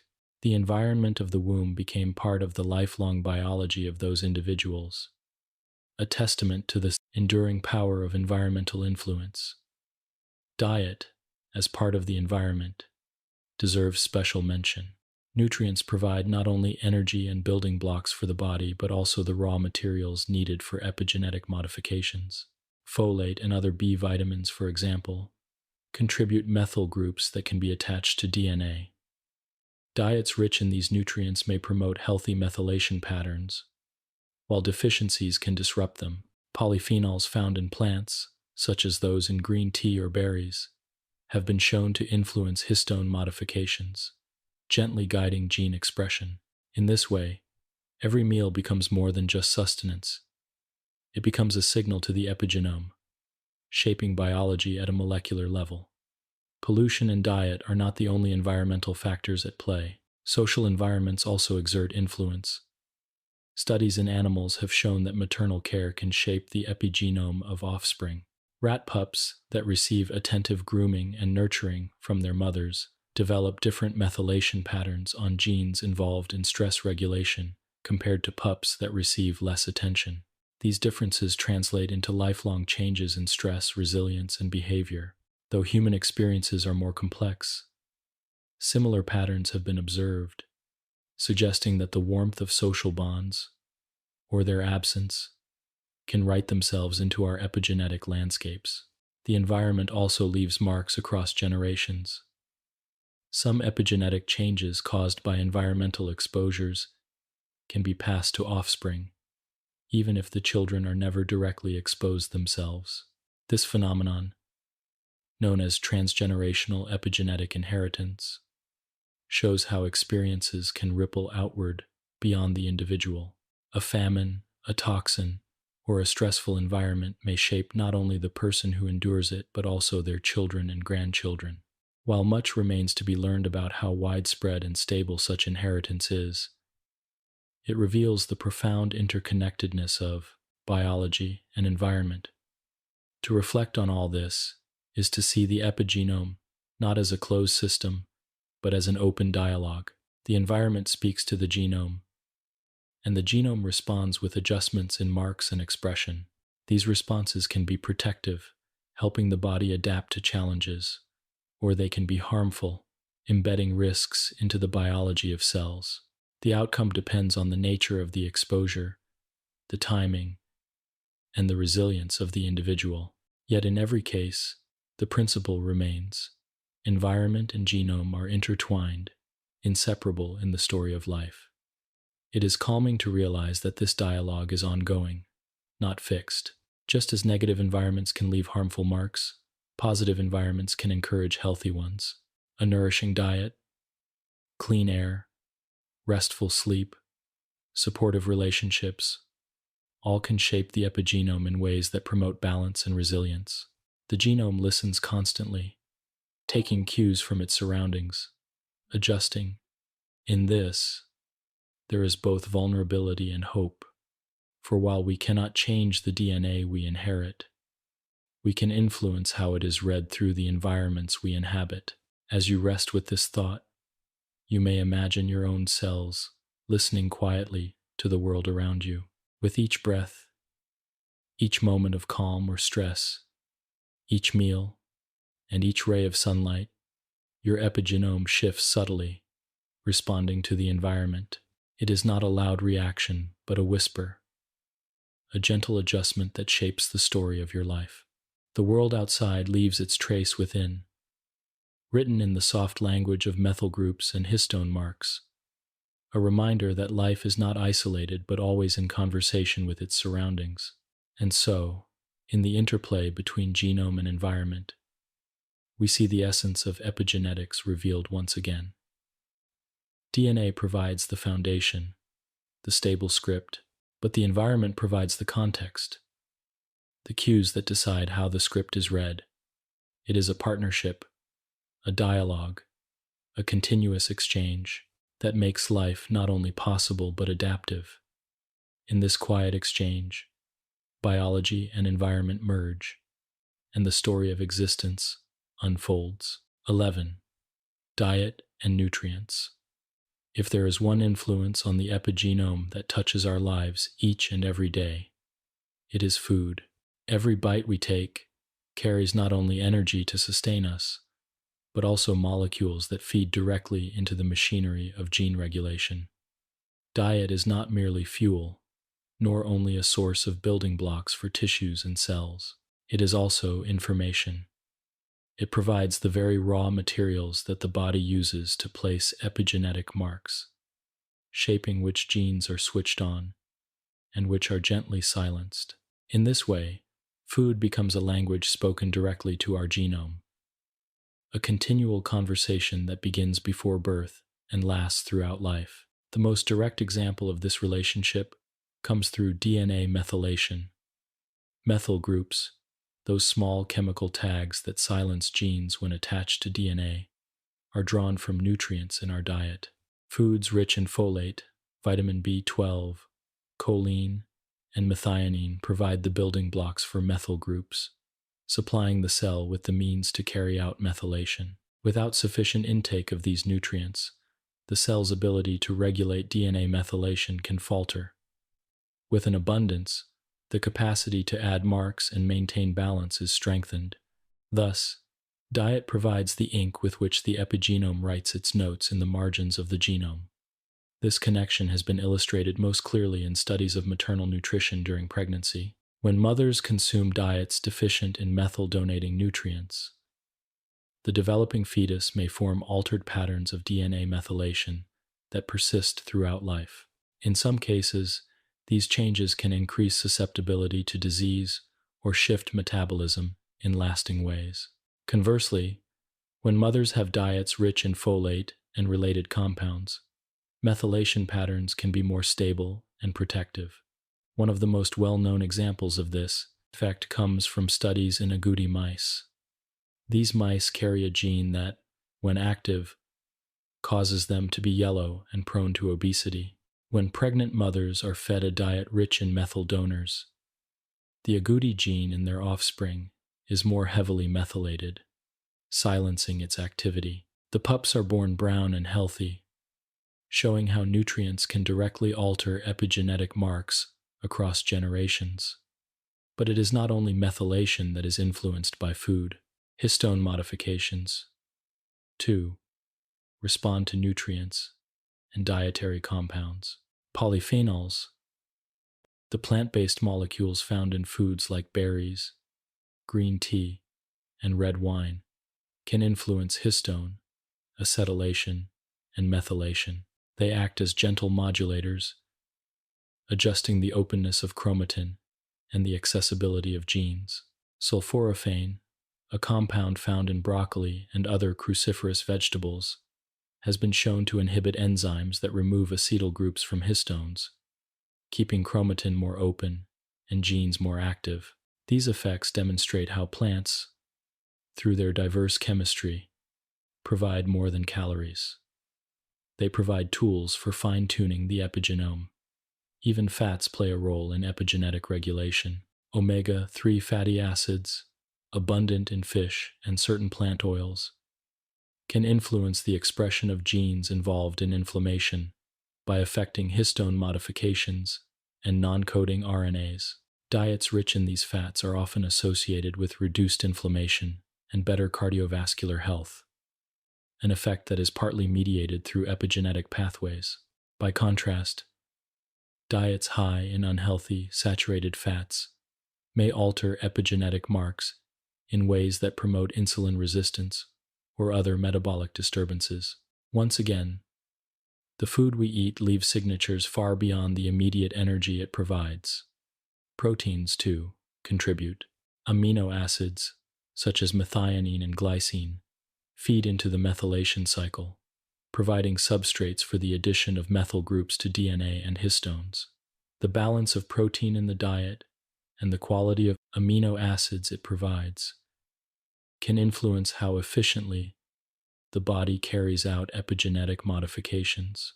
Excess or deficiency can tilt the balance, showing that even the most basic building blocks of food carry an influence on the regulation of genes. The role of diet in epigenetics is not limited to single nutrients. Whole dietary patterns exert their effects as well. Diets rich in vegetables, fruits, whole grains, and healthy fats provide a broad spectrum of molecules that support balanced epigenetic regulation. These diets tend to promote open chromatin states in protective genes, silencing of harmful elements, and resilience against stress. By contrast, diets heavy in processed foods, refined sugars, and low in nutrient density can leave the epigenome vulnerable, disrupting the delicate balance of gene expression. In this sense, every meal is not only nourishment but also instruction, guiding the genome toward balance or imbalance. This influence of diet extends into disease prevention and health. Certain cancers, for example, are associated with disrupted patterns of DNA methylation and histone modification. Diets rich in folate, polyphenols, and other epigenetically active compounds may help restore balance, reducing risk. In metabolic diseases such as diabetes, diet influences the expression of genes involved in insulin signaling and energy metabolism. Even in neurodegenerative conditions, dietary compounds such as curcumin from turmeric or resveratrol from grapes have shown potential in modifying histone marks and supporting brain health. The connection between food and the epigenome offers one explanation for why diet plays such a central role in overall well-being. It is also important to remember that diet's influence on the epigenome is not immediate and fleeting. While some changes may be temporary, others can endure, shaping long-term health. Epigenetic marks established during critical periods, such as early development or adolescence, can persist for decades. The nutrients consumed during these times carry special weight, influencing lifelong patterns of gene expression. But even later in life, diet continues to matter, for the epigenome remains flexible. Improvements in nutrition can help restore balance, encouraging healthier gene expression even after years of imbalance. To reflect on all this is to see diet in a new light. A plate of food is not only a collection of flavors and textures, but also a message to the genome. Folate from leafy greens may tell the genome to add protective methyl marks. Polyphenols from berries may encourage the opening of chromatin around antioxidant genes. Omega-3 fats may guide histone modifications that reduce inflammation. Each meal is a quiet dialogue, a conversation between the environment outside and the biology within, written in the language of chemical groups and molecular signals. As you rest with this thought, you may imagine your own cells receiving these signals with every bite you take. Nutrients flow through the bloodstream, entering cells, feeding into cycles that produce methyl groups, acetyl groups, and other modifiers. These groups are gently placed onto DNA and histones, adjusting the expression of genes. It is not a loud or dramatic process, but a continual whisper, a rhythm that accompanies daily life. Your genome listens to what you eat, and it responds, shaping patterns of activity that sustain health, adaptation, and resilience. In this way, diet reminds us that the epigenome is not a fixed structure, but a responsive system. It listens to the environment, adapts to the resources available, and adjusts its balance. While we cannot rewrite the DNA we inherit, we can influence how it is read, and diet is one of the most direct and daily ways in which we do so. The food we eat is not only sustenance but also guidance, shaping the unfolding of life at its most fundamental level. And so, as we close this reflection, we may find comfort in the idea that something as ordinary as a meal carries such extraordinary influence. Every nutrient, every compound, carries the potential to leave a mark, to influence the notes of the genetic symphony. Food, in this sense, is not only pleasure and necessity, but also a quiet author of our biological story, writing gently in the margins of our DNA through the language of the epigenome. 12. Exercise and physical activity. When we think of exercise, we often imagine it in terms of movement, the flexing of muscles, the quickening of breath, the steady rhythm of the heart. We may think of it as building strength, burning energy, or training endurance. Yet beneath the surface of movement lies a quieter story, written not in the muscles we see, but in the epigenome that shapes them. Physical activity, whether it is a brisk walk, gentle stretching, or vigorous running, leaves its imprint on our genes. It does not alter the DNA sequence, but it influences which genes are expressed, how strongly they are expressed, and for how long. In this way, exercise becomes a signal to the epigenome, a daily conversation between movement and biology. In the muscle cells that carry out each contraction, exercise is a profound stimulus. When we move, energy demands rise, and the cell responds by shifting its metabolism. Genes involved in energy production, oxygen use, and mitochondrial function are activated. Many of these activations are mediated through epigenetic modifications. Histone acetylation increases around genes required for energy metabolism, opening chromatin and making these genes more accessible. DNA methylation may decrease in specific regions, removing silence and allowing transcription. Through these changes, muscle cells adapt, becoming more efficient at generating energy and enduring longer periods of exertion. These epigenetic adjustments are not confined to the moment of activity. While some fade quickly after exercise, others persist, forming part of the long-term adaptation to training.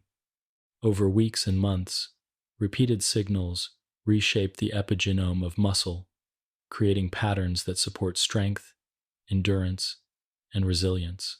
This is why exercise has cumulative benefits, not only in the form of visible fitness, but also in the lasting changes it writes into the epigenetic landscape of cells. Exercise also influences the epigenome of the brain. Physical activity increases the expression of genes involved in neuroplasticity, the brain's ability to form new connections and adapt to experiences. Histone acetylation plays a key role here, opening chromatin near genes that support the growth of new neurons and the strengthening of synapses. These changes are part of the reason why exercise has been linked to improved memory, mood, and protection against neurodegenerative diseases. Movement, in this sense, is not only a benefit for the body but nourishment for the mind, inscribed in the epigenetic marks of neurons. Beyond muscles and brain, exercise shapes the epigenome in many tissues. In fat cells, physical activity alters DNA methylation on genes involved in lipid metabolism, helping regulate how fat is stored and used. In the cardiovascular system, it influences gene expression related to blood vessel growth and repair, improving circulation. In the immune system, exercise can shift the epigenetic regulation of inflammatory genes, reducing chronic inflammation and supporting balance. Across the body, the rhythm of movement leaves gentle but lasting marks, encouraging health at the molecular level. One of the most remarkable aspects of exercise's influence on the epigenome is its sensitivity to intensity and duration. Even a single session of physical activity can produce detectable changes in DNA methylation in muscle cells. Some of these changes are transient, fading within hours, while others persist and accumulate with repeated sessions. This suggests that the body remembers exercise not only through strengthened muscles and improved endurance, but also through patterns of gene expression that linger in the background. Regular movement reinforces these patterns, creating a molecular memory of activity.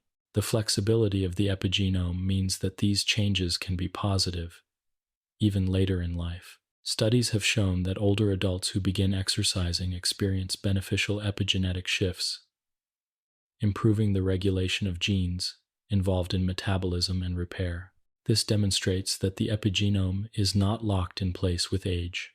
It remains responsive, open to influence, ready to adapt. Exercise, then, becomes a way of communicating healthful signals to the genome at any stage of life. There is also evidence that the effects of exercise on the epigenome may extend beyond the individual. In some studies, parental exercise has been linked to epigenetic changes in offspring, suggesting that the benefits of movement may ripple across generations. While much remains to be learned about how these changes are transmitted, the idea that physical activity can leave marks not only on our own epigenomes but also on those of our children underscores the profound interconnectedness of lifestyle and biology. To reflect on this is to see exercise not only as a physical act but as a molecular dialogue. Each step, each stretch, each movement sends signals to the nucleus, where chromatin adjusts, marks are added or removed, and gene expression shifts. These adjustments shape how cells function, how tissues adapt, and how the body as a whole responds to the world. It is a reminder that movement is not merely external but deeply internal, touching the very mechanisms that sustain life. In thinking of exercise as epigenetic influence, one may imagine the body as a symphony responding to rhythm. The DNA provides the instruments, always present, silent until played. The epigenome provides the conductor, deciding which instruments are heard and which rest in quiet. Exercise is like a change in tempo, a beat that quickens the music, prompting new harmonies and brighter tones.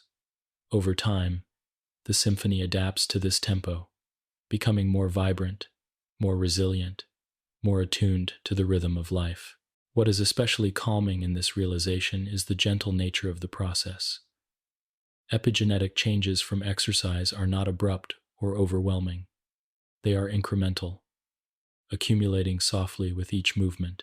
Just as rivers carve valleys over years, exercise shapes the epigenome gradually, forming patterns that endure. There is no need for sudden extremes. Even small, regular movements can leave their marks. This perspective brings reassurance that the act of moving, in any form, is a way of nourishing the genome. As you settle into this reflection, you may imagine your own muscles responding to the memory of movement. Chromatin unwinds near genes that support energy. Methyl marks shift to allow expression. Histones carry new acetyl groups that brighten the genome's accessibility. These are not changes you feel consciously, but they happen quietly with every walk, every stretch, every gesture. Your cells listen to your activity and record it in chemical whispers, leaving behind a molecular trace of your steps. And so, exercise becomes more than a physical act.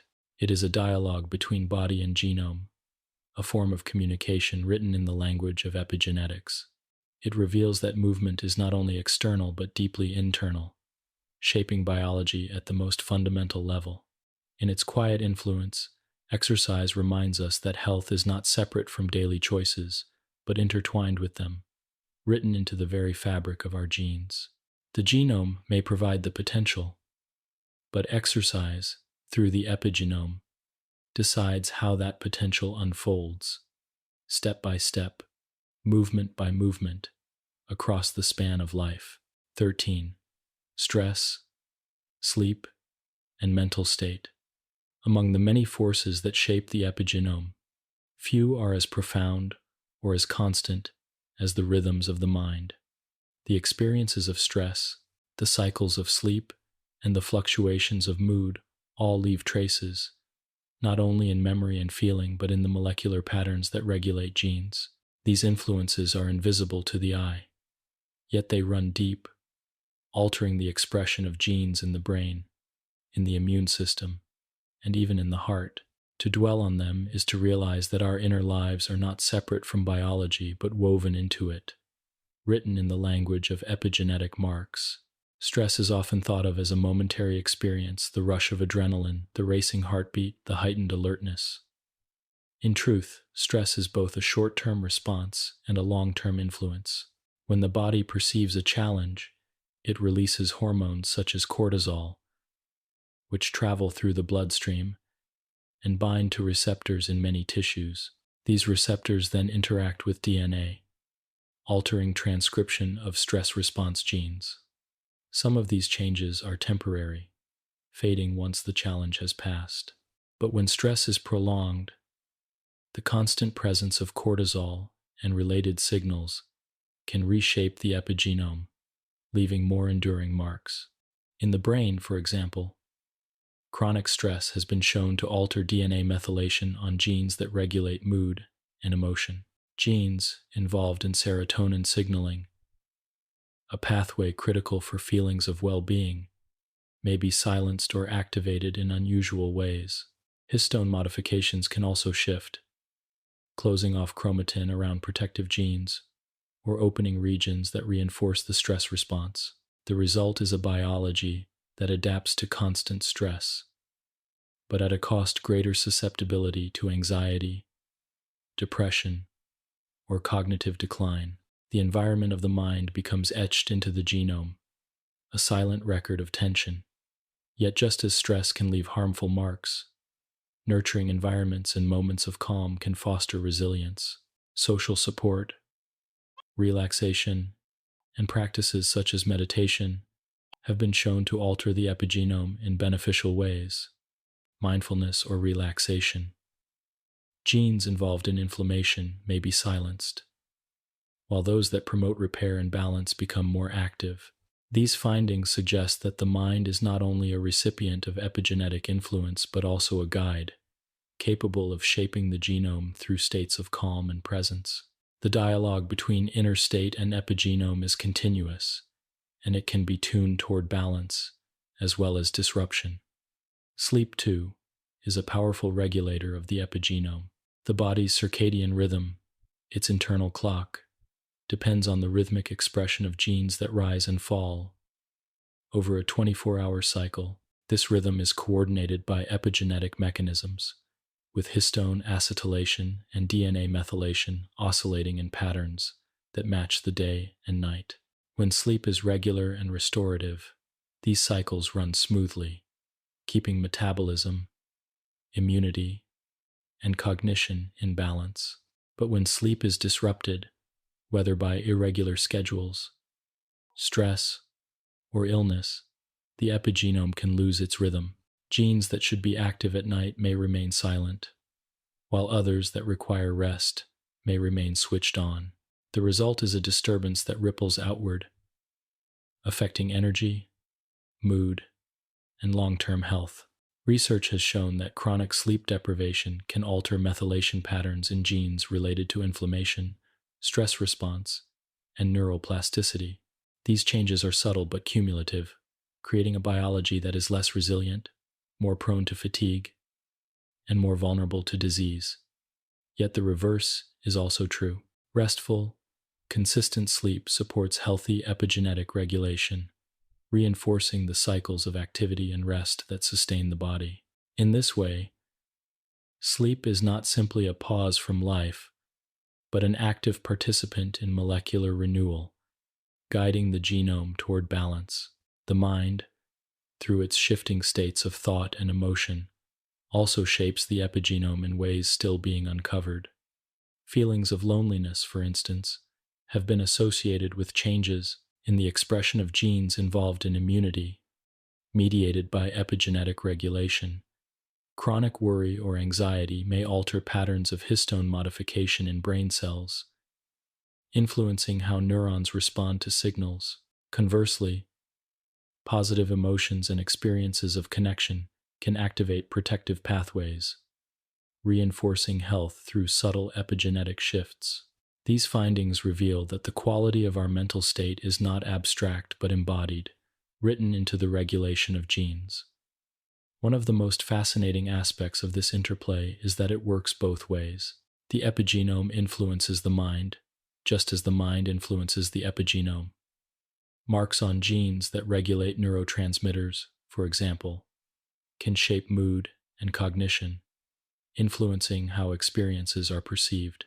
This creates a loop. Stress alters epigenetic marks, which then shape stress reactivity. Sleep influences epigenetic rhythms, which then affect alertness and mood.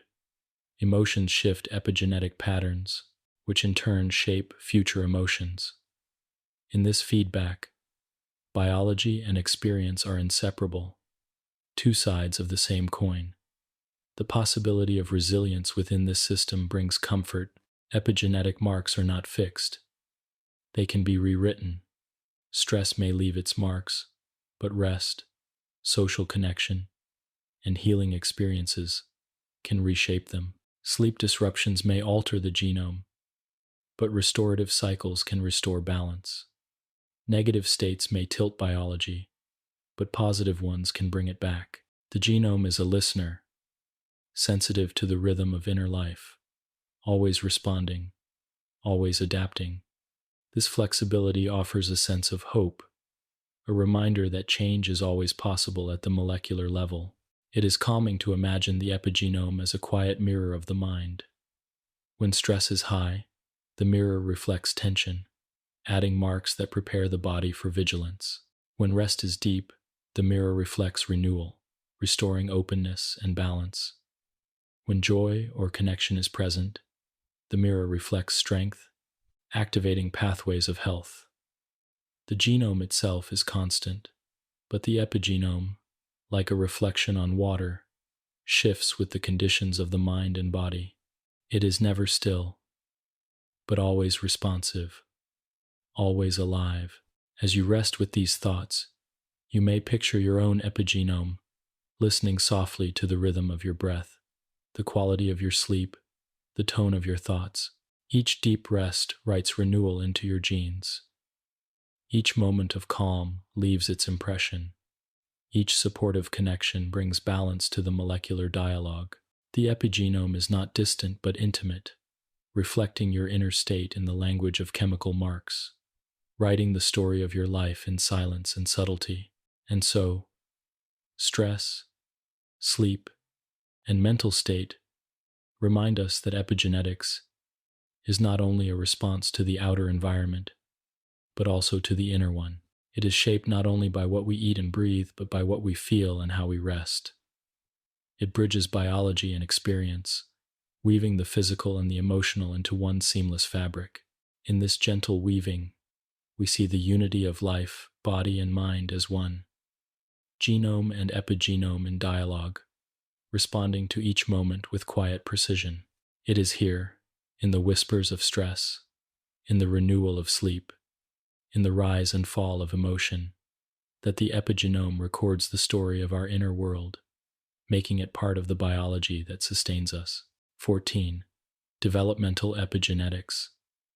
From the very first moments of life, when a single cell begins to divide and multiply, the story of development is guided not only by the DNA sequence, but also by the epigenome. If the genome provides the full library of instructions, the epigenome acts as the gentle hand that decides which chapters are read at each stage. Developmental epigenetics is the study of how these choices are made, how chemical marks on DNA and histones orchestrate the transformation of one cell into many, and how these marks shape the lifelong trajectory of health and identity. At the beginning, in the fertilized egg, the genome is like a blank canvas. The DNA sequence is inherited from both parents, but most of the epigenetic marks are wiped away during fertilization. This erasure ensures that the new life begins with a clean slate, ready to establish its own patterns. Yet not all marks are erased. Some remain, carried through from parents to offspring, influencing the earliest steps of development. This is one of the mysteries of epigenetics, that certain experiences of one generation may be whispered into the biology of the next, carried not through mutations in DNA, but through persistent chemical tags. As the embryo begins to divide, new epigenetic patterns are laid down. DNA methylation is established in specific regions, turning some genes off while leaving others open. Histone modifications are carefully arranged, loosening chromatin where expression is needed, and tightening it where silence is required. These marks are not random. They follow a program that guides cells toward different fates. Some become skin cells, others neurons, others blood cells. Each cell carries the same genome, yet each reads a different set of instructions, guided by the epigenetic landscape sculpted during development. A key concept here is differentiation, the process by which cells specialize. Epigenetics ensures that once a cell has chosen its path, it stays on it. A neuron does not suddenly switch on genes for muscle contraction, nor does a skin cell activate genes for liver enzymes. The epigenetic marks in each cell type lock in its identity, ensuring stability throughout life. This stability is not absolute, but it is strong enough to maintain order across trillions of cells, allowing the body to function as a coordinated whole. Developmental epigenetics also explains the phenomenon of critical windows periods in which the epigenome is especially sensitive to environmental influences. During pregnancy, for example, the mother's nutrition, stress, and exposure to toxins can all influence the marks being established on the developing fetus's DNA. These marks can persist, shaping metabolism, immunity, and even behavior throughout the child's life. This sensitivity is both a vulnerability and an opportunity. It means that harmful exposures can leave lasting scars, but it also means that nurturing environments can promote resilience and health. One of the most striking examples of developmental epigenetics comes from the Dutch hunger winter during World War II. Children conceived during the famine were found, decades later, to carry altered methylation patterns on genes related to growth and metabolism. These changes were not mutations in DNA but epigenetic marks, written during development and carried throughout life. They influenced disease risk and health long after the famine had passed. This example illustrates how the conditions of early life can leave enduring imprints, written in the quiet chemistry of the epigenome. Another example is the phenomenon of maternal care in animals. Studies in rats have shown that pups raised by attentive mothers, who lick and groom them frequently, develop different epigenetic marks on stress response genes compared to pups raised by less attentive mothers. These differences shape how the offspring respond to stress throughout their lives. Once again, the DNA sequence is unchanged, but the experience of early life is written into the genome through epigenetic regulation. The sensitivity of the developing epigenome continues beyond birth. Infancy and adolescence are also critical windows when the brain and body undergo rapid growth. During these times, nutrition, sleep, social experiences, and even emotional states can influence the epigenome. For example, adolescence is a period when neural circuits are pruned and refined, and epigenetic mechanisms guide which connections are strengthened and which are removed. These changes shape cognition, emotion, and behavior, creating patterns that persist into adulthood. This sensitivity helps explain why early interventions can have lasting effects. Education, social support, and access to healthy nutrition during childhood do more than provide immediate benefits. They shape the epigenome in ways that support long-term resilience. Conversely, neglect, trauma, or poor nutrition can alter developmental pathways, increasing vulnerability later in life. Developmental epigenetics shows that the marks laid down early are not easily erased. They form part of the foundation upon which future biology is built. Yet, within this stability, there remains flexibility. The epigenome can adapt, and positive experiences later in life can help counterbalance earlier challenges.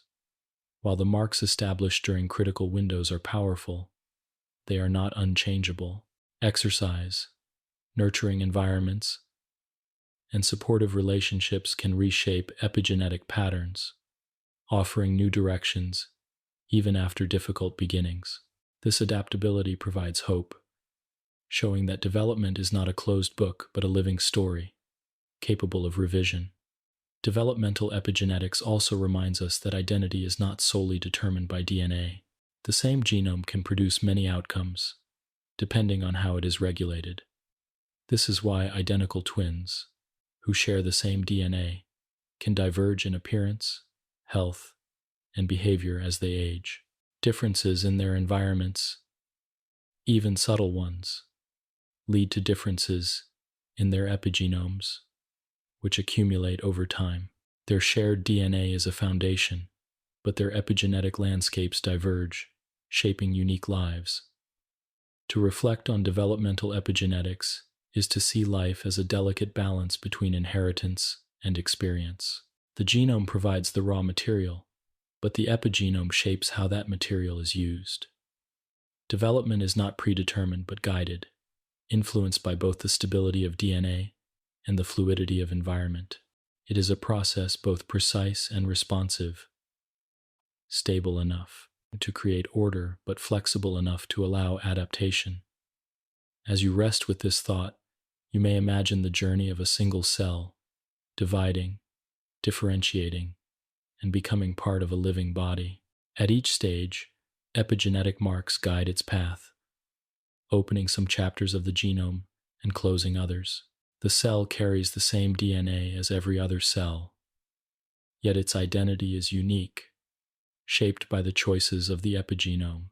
These choices are influenced by the environment around it, by signals from other cells, by nutrients, and by the conditions of life.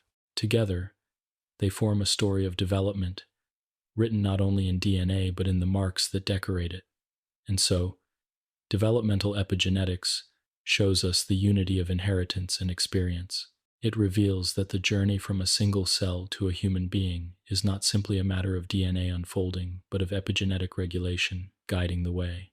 It is a story of landscapes shaped by valleys and ridges, of critical windows and lasting imprints, of vulnerability and resilience.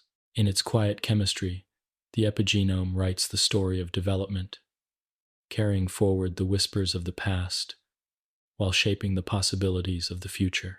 15. aging, and the epigenetic clock. Aging is one of the most familiar yet mysterious aspects of life. We recognize it in the gradual changes of the body and the softening of skin, the slowing of movement, the quiet graying of hair. We feel it in the deepening of memory, the accumulation of experiences, the gentle shift of perspective with time. Yet beneath these visible and felt signs of aging, there is another story unfolding, written not in the visible features of the body but in the molecular patterns of the epigenome. Scientists have come to understand that aging is accompanied by gradual and predictable changes in DNA methylation, histone modifications, and chromatin structure. These changes act like a clock, ticking quietly within each cell, marking the passage of biological time. This is what has come to be known as the epigenetic clock. The epigenetic clock is based on the observation that certain sites in the genome gain or lose methylation with age in a consistent way. While the DNA sequence remains constant, the pattern of methyl marks shifts across the decades, providing a molecular measure of how old a person truly is, not just in terms of years lived, but in terms of biological wear and tear. This is why two people of the same chronological age can have different biological ages. Their DNA sequences may be the same as they were at birth, but their epigenetic landscapes tell different stories, reflecting differences in lifestyle, stress, diet, environment, and chance. To imagine this process, picture a great manuscript being read over time. The words remain the same, but the annotations in the margins grow more numerous, faded in some places, darker in others. Some notes are added hastily, others carefully. Together they form a record of time, of experience, of the conditions through which the book has passed. The epigenetic clock is like this manuscript, unchanging in its core text, but layered with a record of the passage of years. As cells divide, the machinery that maintains DNA methylation is not perfect. Marks may be lost, added in the wrong place, or altered by environmental influences.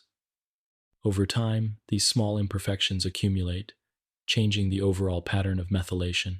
Some genes that were once tightly silenced may begin to awaken, while others that should remain active become quiet. Chromatin may lose its clear structure, becoming looser and more disorganized. Histone modifications may drift, altering accessibility in unpredictable ways. The result is a gradual loss of precision, a kind of molecular drift that mirrors the aging process.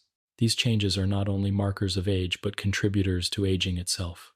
As the epigenome shifts, cells may lose their identity, expressing genes they should not or silencing genes they should. This can lead to reduced function, slower repair, and increased vulnerability to disease. For example, immune cells may lose proper regulation, weakening the body's defenses.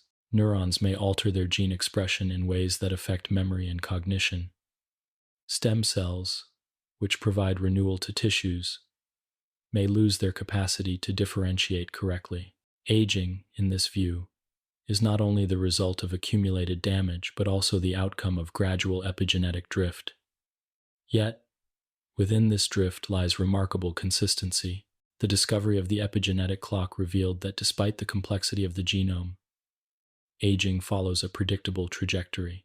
By measuring methylation at specific sites, scientists can estimate biological age with surprising accuracy. This has opened new possibilities, not only for understanding aging but for exploring ways to measure health, predict disease risk, and perhaps even intervene in the aging process. The clock is both a marker and a guide, showing us how time inscribes itself into biology. What is striking is that the epigenetic clock is not immutable. Lifestyle, environment, and behavior can influence its pace. Regular exercise, a balanced diet, sufficient sleep, and stress reduction have all been associated with slower ticking of the epigenetic clock. Conversely, chronic stress, poor nutrition, and harmful exposures can accelerate it. This means that while time passes for everyone, the rate at which biological time is inscribed in the epigenome can vary. The body, in this sense, listens to how we live and adjusts the marks of aging accordingly. There are even studies suggesting that certain interventions may reverse aspects of the epigenetic clock. In experimental settings, combinations of nutrients, hormones, and lifestyle changes have been shown to reduce biological age as measured by methylation patterns. While these findings are still early and not fully understood, they point to the possibility that aging, at least in part, may be malleable. The clock may tick steadily, but its hands may be adjusted by how we live. This brings a sense of hope and reflection. Aging is often seen as inevitable decline, a steady march toward fragility. Yet the epigenetic perspective shows that aging is also a dialogue between time and biology, a conversation that can be influenced, slowed, or softened. It reminds us that while we cannot stop time, we can shape how time is inscribed upon us. Our choices, our environments, and our experiences all leave their marks, making aging not only a matter of years, but a story of life lived. It is calming to think of the epigenetic clock as a quiet metronome within each cell, ticking gently, not in haste but in steady rhythm. Each methyl mark added or lost is like a tick of the hand, small and almost imperceptible on its own, yet together forming the measure of a lifetime. Some ticks may come faster under stress, others slower under rest, but the rhythm continues, carrying the story forward. Just as a clock reflects the passage of hours, the epigenome reflects the passage of life, marking both the inevitability of time and the individuality of each journey.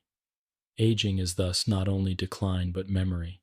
The epigenome remembers the stresses endured, the nourishment received, the rhythms of sleep, the presence of movement, and the quality of rest. These memories are not conscious, but molecular, written in methyl marks and histone modifications. They guide how the body functions in the present. In this way, aging is not separate from living, but the accumulation of living itself, inscribed quietly in the patterns of the epigenome. As you rest with these thoughts, you may imagine your own epigenome as a clock within, ticking gently, marking the passage of time. It is not a harsh or hurried clock, but a soft one, steady and calm. It records not only the years, but the experiences, the choices, and the environments that have shaped you. Its ticking is not a reminder of loss, but of life lived, of resilience, of continuity. It is a clock that connects you to the deep flow of time, to the unfolding of your unique story. And so, the epigenetic clock teaches us that aging is both universal and personal. It is written into every life, yet it unfolds differently for each of us, guided by the interplay of inheritance, environment, and choice. In its quiet ticking, we hear not only the passage of years, but the harmony of biology and experience, the merging of time and life. It is here, in the whispers of methyl marks and the drift of chromatin, that the story of aging is written, a story both delicate and profound, carried within the very fabric of our being. 16. Epigenetics and disease. When we think of disease, we often imagine it as something caused by external invaders, like viruses or bacteria, or as the result of damage and wear to the body over time. Yet, increasingly, we are coming to see that disease is also deeply connected to the regulation of our own genes. The DNA sequence provides the foundation, but how that sequence is read and whether it is read correctly depends on the epigenome. In health, epigenetic marks help maintain order, keeping the right genes active and the wrong ones silent. In disease, this balance can be disturbed. Genes that should protect us may fall silent, while those that drive dysfunction may awaken. These disruptions are not mutations but misregulations, written in methyl marks, histone modifications, and RNA signals that have drifted from balance.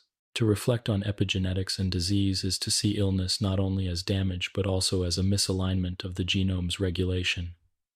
One of the most studied connections between epigenetics and disease is in cancer. Cancer is often described as uncontrolled cell growth, and this growth is driven by changes in gene expression. Some of these changes come from mutations, but many come from epigenetic alterations. Tumor suppressor genes, which normally act to slow growth or repair damage, are often silenced by abnormal DNA methylation. Meanwhile, oncogenes, which promote cell division, may lose their silencing marks and become overactive. The result is a cell that grows when it should not, dividing and spreading in ways that disrupt the balance of tissues. What is striking is that these changes can occur without any mutation in the DNA sequence itself. The letters of the genome are intact, but the way they are read has shifted, and this shift is enough to alter the course of life. Beyond cancer, many chronic diseases also bear the marks of epigenetic disruption. In cardiovascular disease, for example, changes in methylation patterns influence the regulation of genes involved in cholesterol, metabolism, inflammation, and vascular repair. In diabetes, epigenetic shifts alter the expression of genes that control insulin signaling and glucose regulation. In neurodegenerative diseases such as Alzheimer's and Parkinson's, disruptions in histone modifications and non-coding RNAs affect the health of neurons, contributing to memory loss and motor decline. Across these conditions, the common thread is not broken DNA, but altered regulation, the genome read, in ways that no longer serve balance. Epigenetic changes can also underlie autoimmune diseases, in which the body mistakenly attacks its own tissues. Normally, epigenetic marks help train immune cells to recognize self from non-self, guiding them to attack invaders while leaving the body unharmed. When these marks go awry, immune cells may misinterpret signals, turning their defenses inward. Diseases like lupus, rheumatoid arthritis, and multiple sclerosis have all been linked to such epigenetic misregulation. It is as though the immune system's library of instructions has been annotated incorrectly, leading it to read passages that should remain silent. Mental health, too, is connected to epigenetics. Depression, anxiety, and schizophrenia have all been associated with altered patterns of methylation and histone modification in genes involved in neurotransmission and stress response. These changes may arise from genetic predisposition, but they are also shaped by environment, by trauma, stress, or nurturing. In this way, mental health conditions are not solely matters of chemistry or psychology, but reflections of the dialogue between genome and experience, written in the quiet language of the epigenome. One of the striking aspects of epigenetic involvement in disease is its potential reversibility. Unlike mutations, which permanently alter DNA, epigenetic marks can be added or removed. This means that in principle, diseases caused by epigenetic misregulation may be corrected by restoring balance. This idea has inspired the development of epigenetic therapies, drugs that target the enzymes responsible for adding or removing marks. For example, inhibitors of DNA methyltransferases are used to treat certain blood cancers, helping to reactivate silenced tumor suppressor genes. Similarly, inhibitors of histone deacetylases can increase acetylation, opening chromatin, and restoring normal gene expression. These therapies are still developing, but they reveal the promise of epigenetics as a key to understanding and treating disease. Yet, it is important to remember that epigenetics is not a simple story of good and bad marks. The same modification may protect in one context and harm in another. Methylation that silences harmful elements may also silence protective genes. Acetylation that opens chromatin may activate both beneficial and harmful pathways. Disease often arises not from the presence of a mark, but from its misplacement, its imbalance, its loss of coordination. The epigenome is a delicate orchestra, and when the instruments fall out of rhythm, the result is discord. Epigenetics also helps explain why diseases can vary so much between individuals, even when DNA sequence is similar. Two people may inherit the same genetic predisposition for a disease, yet one develops it while the other does not. The difference may lie in their epigenomes, shaped by diet, stress, environment, and chance. In this way, epigenetics provides a bridge between genetics and lifestyle, explaining how experiences can influence the unfolding of health and illness. There is also the question of inheritance. Some epigenetic marks can be passed from parent to child, carrying influences of one generation into the next. This means that exposure to toxins, poor diet, or stress in parents may influence the health of children, even if the DNA sequence remains unchanged. While much remains to be understood about this transgenerational inheritance, it underscores the interconnectedness of life, showing how disease can ripple across generations through the quiet marks of the epigenome. To reflect on epigenetics and disease is to see illness not as a sudden disruption, but as a gradual imbalance, a drifting of regulation. It is to see that genes are not broken but misread, that the script of life is intact but annotated in ways that lead to disharmony. This perspective brings both caution and comfort. Caution, because it shows how sensitive biology is to environment, how diet, stress, and exposures can tilt the balance. Comfort, because it reveals that the balance can sometimes be restored, that the marks are not fixed, that healing is possible at the molecular level. It is calming to imagine the epigenome as a book of life, with margins filled with notes. In health, the notes are clear, guiding the reader to the right passages, silencing the rest. In disease, the notes are blurred or misplaced, leading the reader astray. Yet the notes can be rewritten, corrected, and adjusted, allowing the story to return to harmony. The DNA text remains constant, but the interpretation can be changed, and in this lies the possibility of renewal. As you rest with these thoughts, you may picture your own genome as steady and constant, and your epigenome as flexible and adaptive.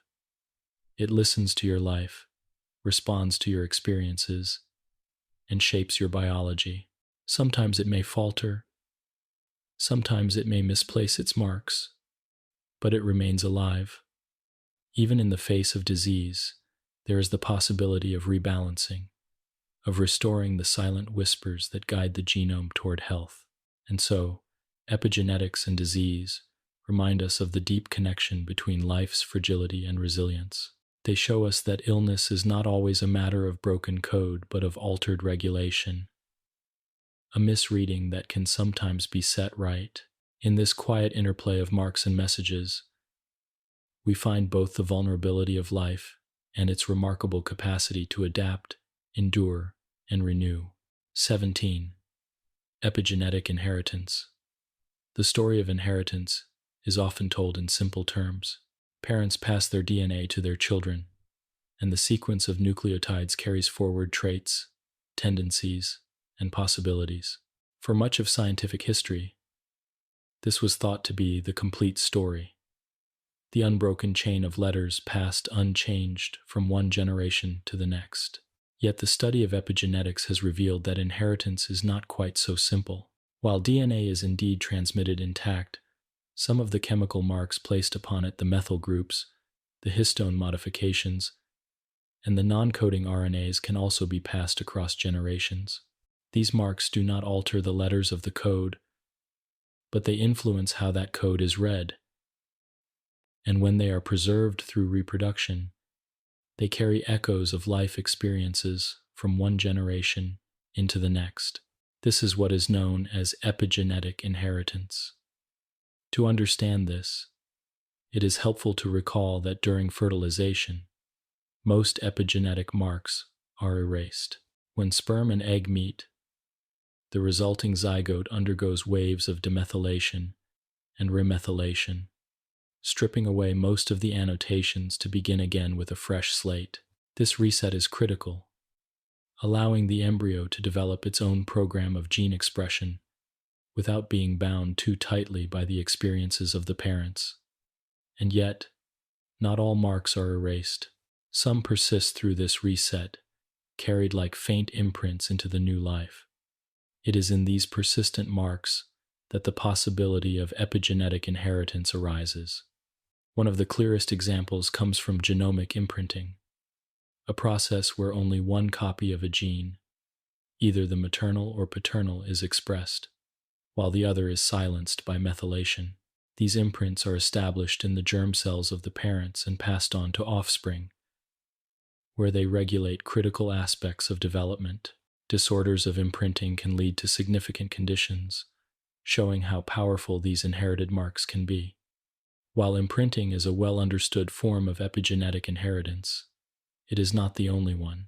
There is growing evidence that experiences of parents can shape the epigenomes of their children, sometimes even grandchildren.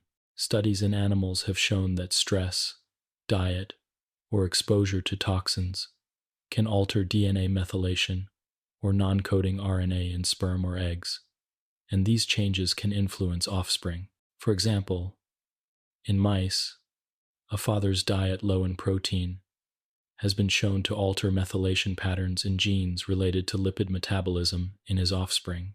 Similarly, exposure to stress in male mice has been linked to changes in sperm microRNAs, which then affect the stress responses of their pups. These findings suggest that life experiences can be recorded in the epigenome and carried across the generations, shaping biology beyond the individual. Human studies, though more complex, offer similar insights. Historical famines, such as the Dutch hunger winter, provide natural experiments in how nutrition influences inheritance. Children conceived during the famine not only carried altered methylation patterns themselves, but sometimes passed on differences to their children. These intergenerational effects reflect the possibility that the memory of scarcity can echo across time, influencing metabolism in descendants who never experienced famine directly. Likewise, parental stress, trauma, or exposure to toxins has been associated with epigenetic differences in offspring, though disentangling genetics, environment, and inheritance in humans remains challenging. Epigenetic inheritance offers a way to understand how biology integrates memory. It shows that life experiences are not simply ephemeral but can leave chemical traces strong enough to cross generational boundaries. This does not mean that every detail of a parent's life is inscribed in their children, but it does suggest that certain experiences, especially those of great intensity, like famine, trauma, or chronic stress, may leave imprints that persist. It is as though the body, in its quiet wisdom, seeks to prepare future generations for the conditions it has endured. If food was scarce, the body may adjust metabolism in offspring. If stress was constant, it may tune stress responses in descendants. These adaptations are not always beneficial in new contexts, but they reflect the deep interconnectedness of generations. The mechanisms of this inheritance are still being uncovered. Sperm and egg cells can carry methylation marks that persist through fertilization. Histone modifications in germ cells may also escape erasure. Non-coding RNAs, carried in sperm, can influence gene expression in the early embryo. Together, these mechanisms form a subtle and intricate system for passing information beyond DNA sequence. It is not a system of certainty but of influence, shaping probabilities, tilting outcomes, and weaving the threads of one life into the fabric of the next. Epigenetic inheritance raises profound questions about the nature of biology. For centuries, the dominant view was that inheritance followed the rules laid down by Mendel and confirmed by DNA, the genome as the sole carrier of information across generations. Epigenetics complicates this picture, adding nuance and flexibility. It suggests that inheritance is not only genetic but also epigenetic, shaped by both sequence and marks, by both letters and annotations.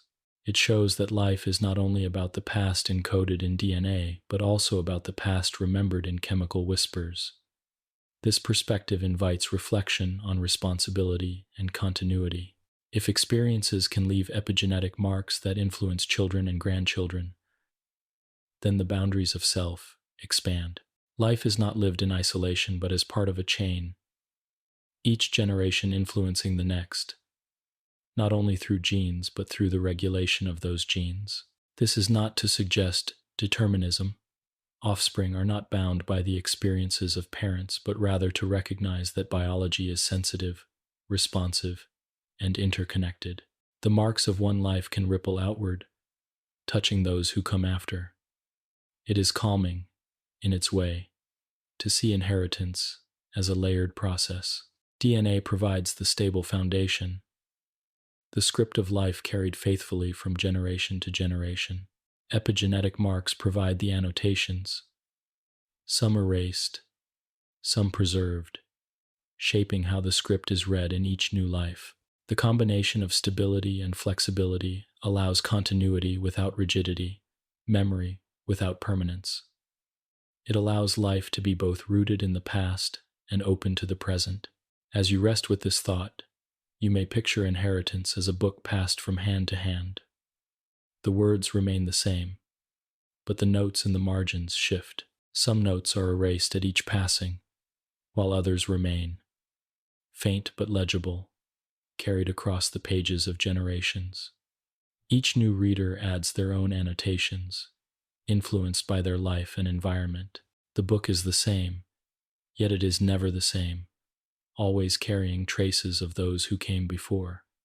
And so, epigenetic inheritance reveals a deeper continuity in life. It shows that we are shaped not only by the genes we inherit, but also by the experiences of those who came before us. It reminds us that biology is not a static script, but a living story, annotated across generations. In its quiet persistence, it binds past and future, weaving memory into inheritance, shaping the possibilities of life in ways subtle and profound. 18. Real-world examples. The concepts of epigenetics, methylation, histone modifications, non-coding RNAs, and inheritance can feel abstract when spoken of in molecular terms. Yet these mechanisms do not remain in the realm of theory. They unfold in daily life, in the health of populations, in the resilience or vulnerability of individuals. To see epigenetics in real-world examples is to understand how deeply it weaves through our existence. It transforms the invisible chemical marks within cells into tangible outcomes. Differences in health, development, behavior, and even generational memory. One of the most striking examples comes from history itself. During the Dutch hunger winter of 1944-1945, when food was scarce in the Netherlands, pregnant women endured famine while carrying children. Decades later, those children were found to have altered methylation patterns in genes involved in growth and metabolism. They also showed increased risks of obesity, cardiovascular disease, and diabetes in adulthood. Even more remarkably, some of these effects seem to echo into the next generation, their children showing differences as well. The famine had left its mark not only on those who lived through it, but on the epigenomes of their descendants, a biological memory of scarcity carried forward. Another poignant example comes from maternal care in animals. In rat studies, pups raised by attentive mothers, those who frequently licked and groomed their offspring, developed distinct epigenetic patterns compared to pups raised with less attention. The genes involved in stress response were more open in the nurtured pups, allowing them to regulate stress more effectively throughout life. The DNA sequence was identical, but the care they received shaped their epigenome, and with it, their behavior and resilience. This demonstrates how even subtle environmental differences, like warmth and attention, can inscribe themselves into biology through epigenetics. The effects of toxins provide further examples. Cigarette smoke, for instance, introduces chemicals that can alter DNA methylation and histone modifications in lung cells. These changes can silence tumor suppressor genes or activate oncogenes, increasing the risk of cancer. What makes this example compelling is that the smoke does not mutate DNA directly. In every case, it changes how the genome is read. Pollution in air and water has similar effects, leaving behind chemical whispers that alter gene expression and raise the risk of chronic disease. In these cases, the environment quite literally writes itself into the genome's regulation. Nutrition, too, reveals the everyday presence of epigenetics. In the agouti mouse model, the expression of a single gene determines whether mice are yellow and obese or brown and lean. When mothers are fed diets rich in methyl-donating nutrients such as folate and choline, the agouti gene in their offspring becomes heavily methylated and silenced. The pups are born brown, with healthier weights and lower risks of disease. The same DNA sequence leads to different outcomes, depending on the nutrients available during development. This example, though found in animals, highlights how diet interacts with epigenetics to influence health outcomes across generations. Human studies also suggest the power of diet. Populations with diets rich in fruits, vegetables, and whole grains show epigenetic patterns that support anti-inflammatory gene expression and healthier metabolism.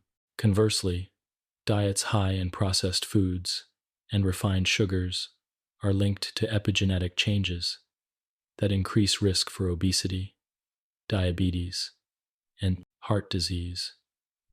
While many factors influence health, epigenetics provides a mechanism by which diet becomes more than sustenance. It becomes instruction. Another real-world example is found in exercise. Studies have shown that even a single session of physical activity can alter DNA methylation in muscle cells, opening genes that improve energy metabolism. With regular exercise, these changes accumulate, forming long-term adaptations that support endurance, strength, and resilience. Exercise does not rewrite DNA, but it guides the epigenome toward healthier patterns of gene expression. It is a reminder that movement is not only external but internal, written into biology itself. Epigenetics also plays a role in aging. The concept of the epigenetic clock, which measures biological age through patterns of DNA methylation, demonstrates how life's experiences leave marks that accumulate with time. Two people of the same chronological age may have very different epigenetic ages, reflecting their lifestyles, environments, and stresses. Real-world studies have shown that smoking accelerates the clock, while regular exercise and balanced diets can slow it. This makes aging not only a matter of years, but of epigenetic patterns shaped by daily life. Mental health provides another window into the influence of epigenetics. Stress, trauma, and nurturing all leave molecular imprints. For example, children who endure chronic stress or neglect often carry altered methylation patterns in genes that regulate stress hormones. These changes can influence their vulnerability to anxiety or depression later in life. On the other hand, positive interventions such as therapy, mindfulness, or supportive environments can encourage beneficial epigenetic changes, restoring balance. This shows that mental states are not only felt but also recorded in the body, woven into gene regulation through epigenetic marks. Even infectious diseases involve epigenetics. Viruses such as HIV can interact with host cell chromatin, using epigenetic mechanisms to silence themselves and remain hidden. Tuberculosis bacteria can alter host histone modifications to evade immune responses. These examples show that pathogens exploit the host's epigenome for survival, turning the subtle regulatory machinery of cells into tools for persistence. Understanding these interactions has opened pathways for new treatments, targeting not only the pathogens, but also the epigenetic responses they manipulate. Real-world examples also demonstrate the hope within epigenetics. Because epigenetic marks are reversible, They offer opportunities for healing.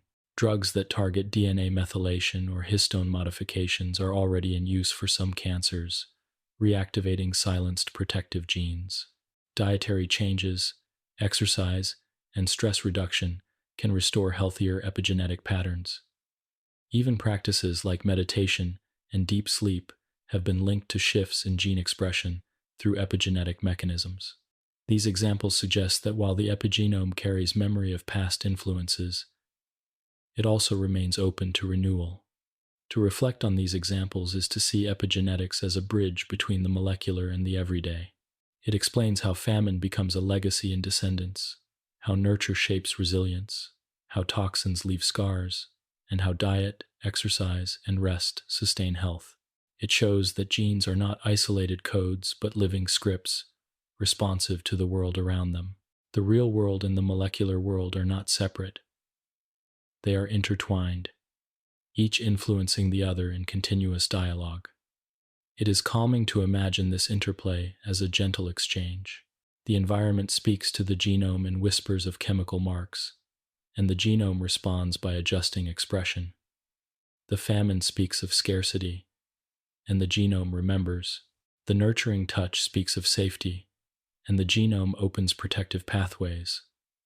The rhythm of exercise speaks of vitality, and the genome responds with resilience. These conversations are ongoing, written not in loud proclamations, but in quiet annotations that shape life's unfolding. And so, real-world examples reveal epigenetics as more than a scientific concept. It is a living process, present in health and disease, in history and daily life, in the smallest details of nourishment and care. It reminds us that biology is not static but responsive, not only inherited but experienced. In its subtle chemistry, epigenetics translates the world into the language of the genome, making life a continuous dialogue between environment, experience, and inheritance. 19. Epigenetics in medicine and therapy. As our understanding of epigenetics deepens, it has begun to move beyond the realm of basic science into the world of medicine and therapy. What was once a mystery of how genes are regulated has become a powerful lens through which we can understand disease, health, and healing. In medicine, epigenetics offers both explanations and possibilities. It explains how illnesses can arise without mutations in DNA, and it provides strategies for correcting those illnesses by restoring balance to gene regulation. It suggests that disease is not always written in stone, but can sometimes be softened, slowed, or even reversed by rewriting the epigenetic marks that guide our genes. The clearest application of this knowledge so far has been in cancer treatment. Cancer is often driven not only by mutations but by epigenetic disruptions. Tumor suppressor genes may be silenced by methylation, and oncogenes may be activated by loss of silencing. This recognition has led to the development of drugs known as epigenetic therapies. One class of these drugs, DNA methyltransferase inhibitors, prevents the addition of methyl groups to DNA. By doing so, they can reactivate genes that were silenced in cancer cells, restoring protective functions. Another class, histone deacetylase inhibitors, works by keeping acetyl groups on histones, leaving chromatin more open and genes more accessible. These drugs are already in use for certain types of leukemia and lymphoma, showing how epigenetics has moved from theory to practice. The promise of epigenetic therapies extends beyond cancer. In neurological diseases, where disruptions in histone acetylation or DNA methylation affect memory, mood, and cognition, researchers are exploring treatments that adjust these marks. In cardiovascular disease, where inflammatory genes may be improperly regulated, epigenetic drugs could help restore balance. Even in metabolic conditions like diabetes, where gene expression in insulin signaling pathways is altered, there is interest in therapies that target epigenetic marks. The potential applications are vast, reflecting the central role of epigenetic regulation in nearly every aspect of biology.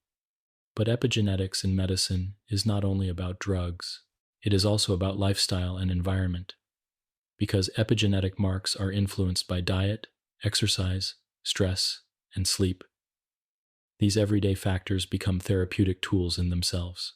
Medicine is beginning to recognize that prescribing movement, nutrition, and rest is not simply advice for general well-being, but a way of shaping the epigenome in measurable, beneficial ways. For example, exercise has been shown to activate genes involved in energy metabolism and brain health through histone acetylation. Nutrient-rich diets support healthy methylation cycles, influencing genes related to metabolism and repair. Mindfulness practices reduce stress and alter epigenetic marks on inflammatory genes. In this sense, lifestyle interventions are epigenetic therapies already available to everyone, subtle yet powerful. Epigenetics also plays a role in personalized medicine. Because epigenetic marks vary between individuals and reflect their life experiences, they provide a way to tailor treatments. Two patients with the same genetic condition may respond differently to therapy depending on their epigenomes. Measuring methylation patterns or histone modifications could help predict these differences, allowing doctors to choose the best treatment for each person. The epigenome becomes a map of health and risk, guiding not only diagnosis but also therapy. Another emerging area is the use of epigenetic biomarkers. Patterns of DNA methylation can serve as early warning signs of disease. The epigenetic clock, which measures biological age, may help identify individuals at higher risk for age-related illnesses. Specific methylation marks in blood cells can indicate the presence of cancer long before symptoms arise. These biomarkers turn the epigenome into a diagnostic tool, allowing doctors to detect disease earlier and intervene more effectively. There is also growing interest in regenerative medicine and the possibility of reprogramming cells by altering their epigenomes. The discovery that differentiated cells can be returned to a stem cell-like state by resetting their epigenetic marks has opened extraordinary possibilities. These induced pluripotent stem cells can, in theory, be guided to form any tissue, offering hope for repairing damaged organs or treating degenerative diseases. Epigenetic reprogramming is at the heart of this process, showing how altering marks on DNA and histones can return a cell to its earliest potential. The reversibility of epigenetic marks is what makes them so appealing in therapy. Unlike genetic mutations, which are permanent, epigenetic marks can be added, removed, or modified. This flexibility means that diseases rooted in epigenetic misregulation are not final sentences, but conditions that may be corrected. It also means that prevention becomes a form of therapy. By fostering healthy environments, clean air, nourishing diets, regular movement, supportive social connections, we can encourage beneficial epigenetic patterns and reduce risk before disease arises. Epigenetics in therapy also brings humility. It reminds us that medicine is not only about fixing what is broken, but about understanding the subtle balances that sustain life. The genome is not a rigid machine, but a living script, responsive to its environment. The epigenome is the interpreter, adjusting expression constantly. Illness arises not only from damage, but from imbalance. And healing may come not only from forceful interventions, but from gentle realignments. This perspective broadens the scope of medicine, encouraging approaches that support the whole system, rather than targeting single parts. To reflect on this is to see medicine as a dialogue with the epigenome. Drugs, diets, exercises, therapies, and environments all speak to it, each in their own language. The epigenome listens, responds, and adapts, adjusting the reading of the genome accordingly.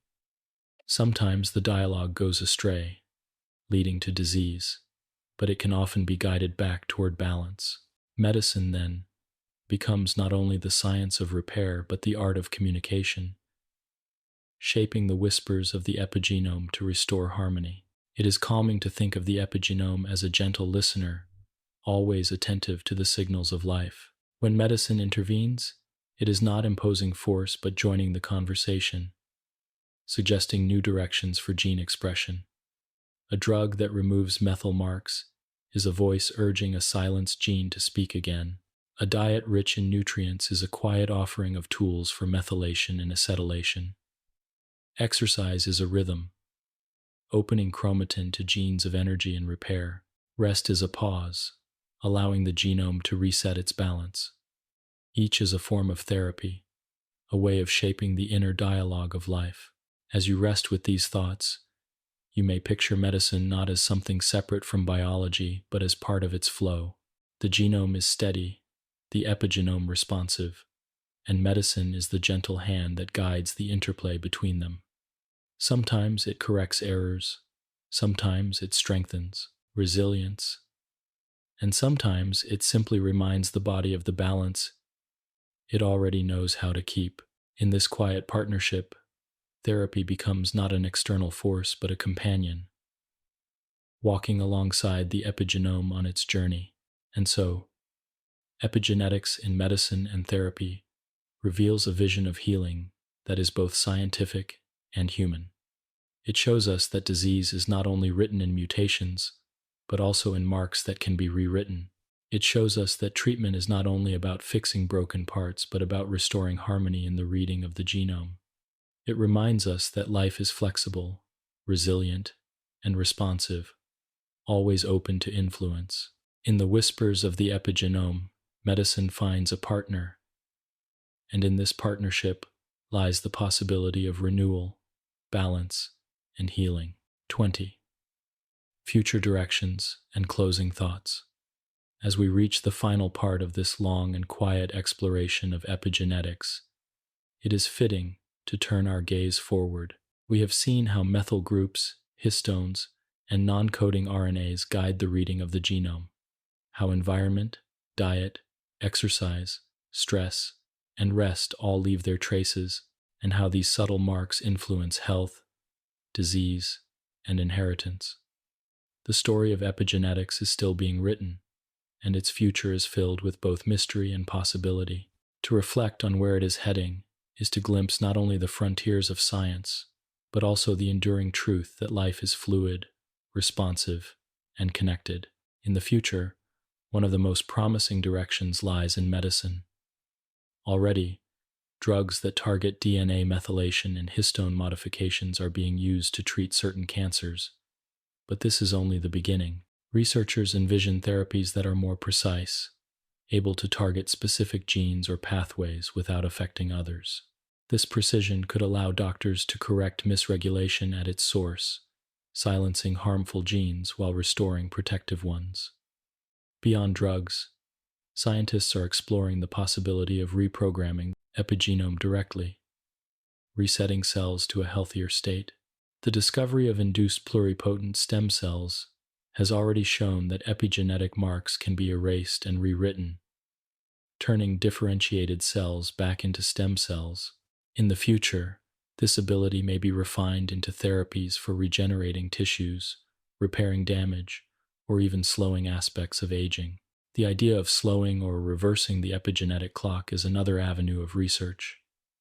If aging is accompanied by predictable changes in DNA methylation, then perhaps those changes can be adjusted.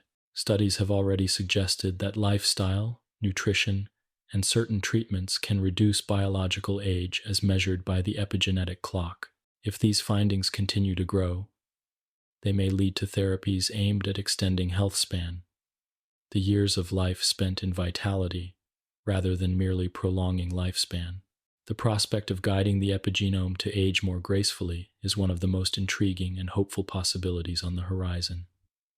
Another future direction is personalized medicine, because each person's epigenome is shaped by their unique life. Measuring it may provide individualized maps for health and therapy. Instead of one-size-fits-all treatments, doctors could design interventions based on a patient's epigenetic profile, predicting which drugs will be most effective or which lifestyle changes will have the greatest impact. The epigenome becomes not only a record of the past, but a guide to the future, pointing the way toward therapies that are tailored, precise, and deeply personal. Epigenetics also promises to deepen our understanding of mental health. Already, we know that stress, trauma, and nurturing can alter epigenetic marks in the brain. In the years to come, this knowledge may lead to therapies that help rewrite harmful patterns, restoring resilience and balance. It may also provide new ways of preventing mental illness, recognizing early epigenetic signs of vulnerability and intervening before symptoms arise. Such approaches could transform the way we view mental health, treating it not as a separate realm from biology, but as an integrated part of the living dialogue between genome and experience. On a broader scale, epigenetics may change the way we think about inheritance and responsibility. The possibility that experiences can leave marks passed on to children and grandchildren suggests that health is not only personal but generational. It reminds us that choices, environments, and exposures ripple outward, shaping not only our own biology, but that of those who come after us. This awareness may encourage greater care for the environments we live in, for the food we grow and eat, for the stresses we pass along. It ties the health of one generation to the next in a way that is intimate and humbling. Yet, with all these possibilities come challenges. Epigenetic marks are complex, context-dependent, and often reversible. The same modification that protects in one situation may harm in another. Intervening without full understanding may bring unintended consequences. The promise of epigenetic therapies is great, but so is the need for caution, humility, and careful study. The future of epigenetics will require balance, embracing the hope it offers while respecting the complexity of the system it seeks to guide. Beyond medicine and science, the future of epigenetics lies in the way it shapes our understanding of life. It invites us to see genes not as fixed destinies but as flexible scripts, responsive to experience. It shows that biology is not static but dynamic, always listening to environment, lifestyle, and inner state. It reveals the deep interconnectedness of body and mind, of individual and generation, of past and present. In its quiet chemistry, epigenetics embodies a truth long sensed, but now illuminated by science, that life is not written once, but written continuously, in dialogue with the world. It is calming to think of the future of epigenetics not only in terms of breakthroughs and discoveries, but in terms of deeper harmony. Medicine may learn to correct misalignments, but even without medicine, the knowledge itself brings comfort. It shows that our lives matter not only in memory, but in biology. That care, rest, nourishment, and connection are inscribed in the genome's regulation. It reminds us that while DNA is the same from birth to death, the way it is read is shaped each day by how we live. This knowledge invites a gentler way of being, attentive to the subtle influences that sustain health. As you rest with these closing thoughts, you may imagine your own genome as a steady foundation, and your epigenome as a living script, rewritten with each breath, each experience, each moment of rest or stress. The marks that shape it are not fixed but flowing, always open to influence, always adapting. They carry memory, but they also carry possibility.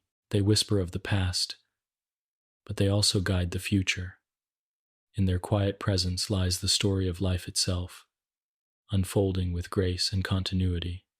And so, as we close this long exploration, the lesson of epigenetics is clear. Life is not only inherited, but experienced. It is not only written, but read, and the reading changes with time. The epigenome is the gentle hand that guides this reading, balancing silence and song, order and flexibility. It carries the whispers of generations past and the imprints of daily life, weaving them into the story of who we are. In its quiet marks, we find both vulnerability and resilience, both memory and renewal, both the weight of inheritance and the openness of possibility.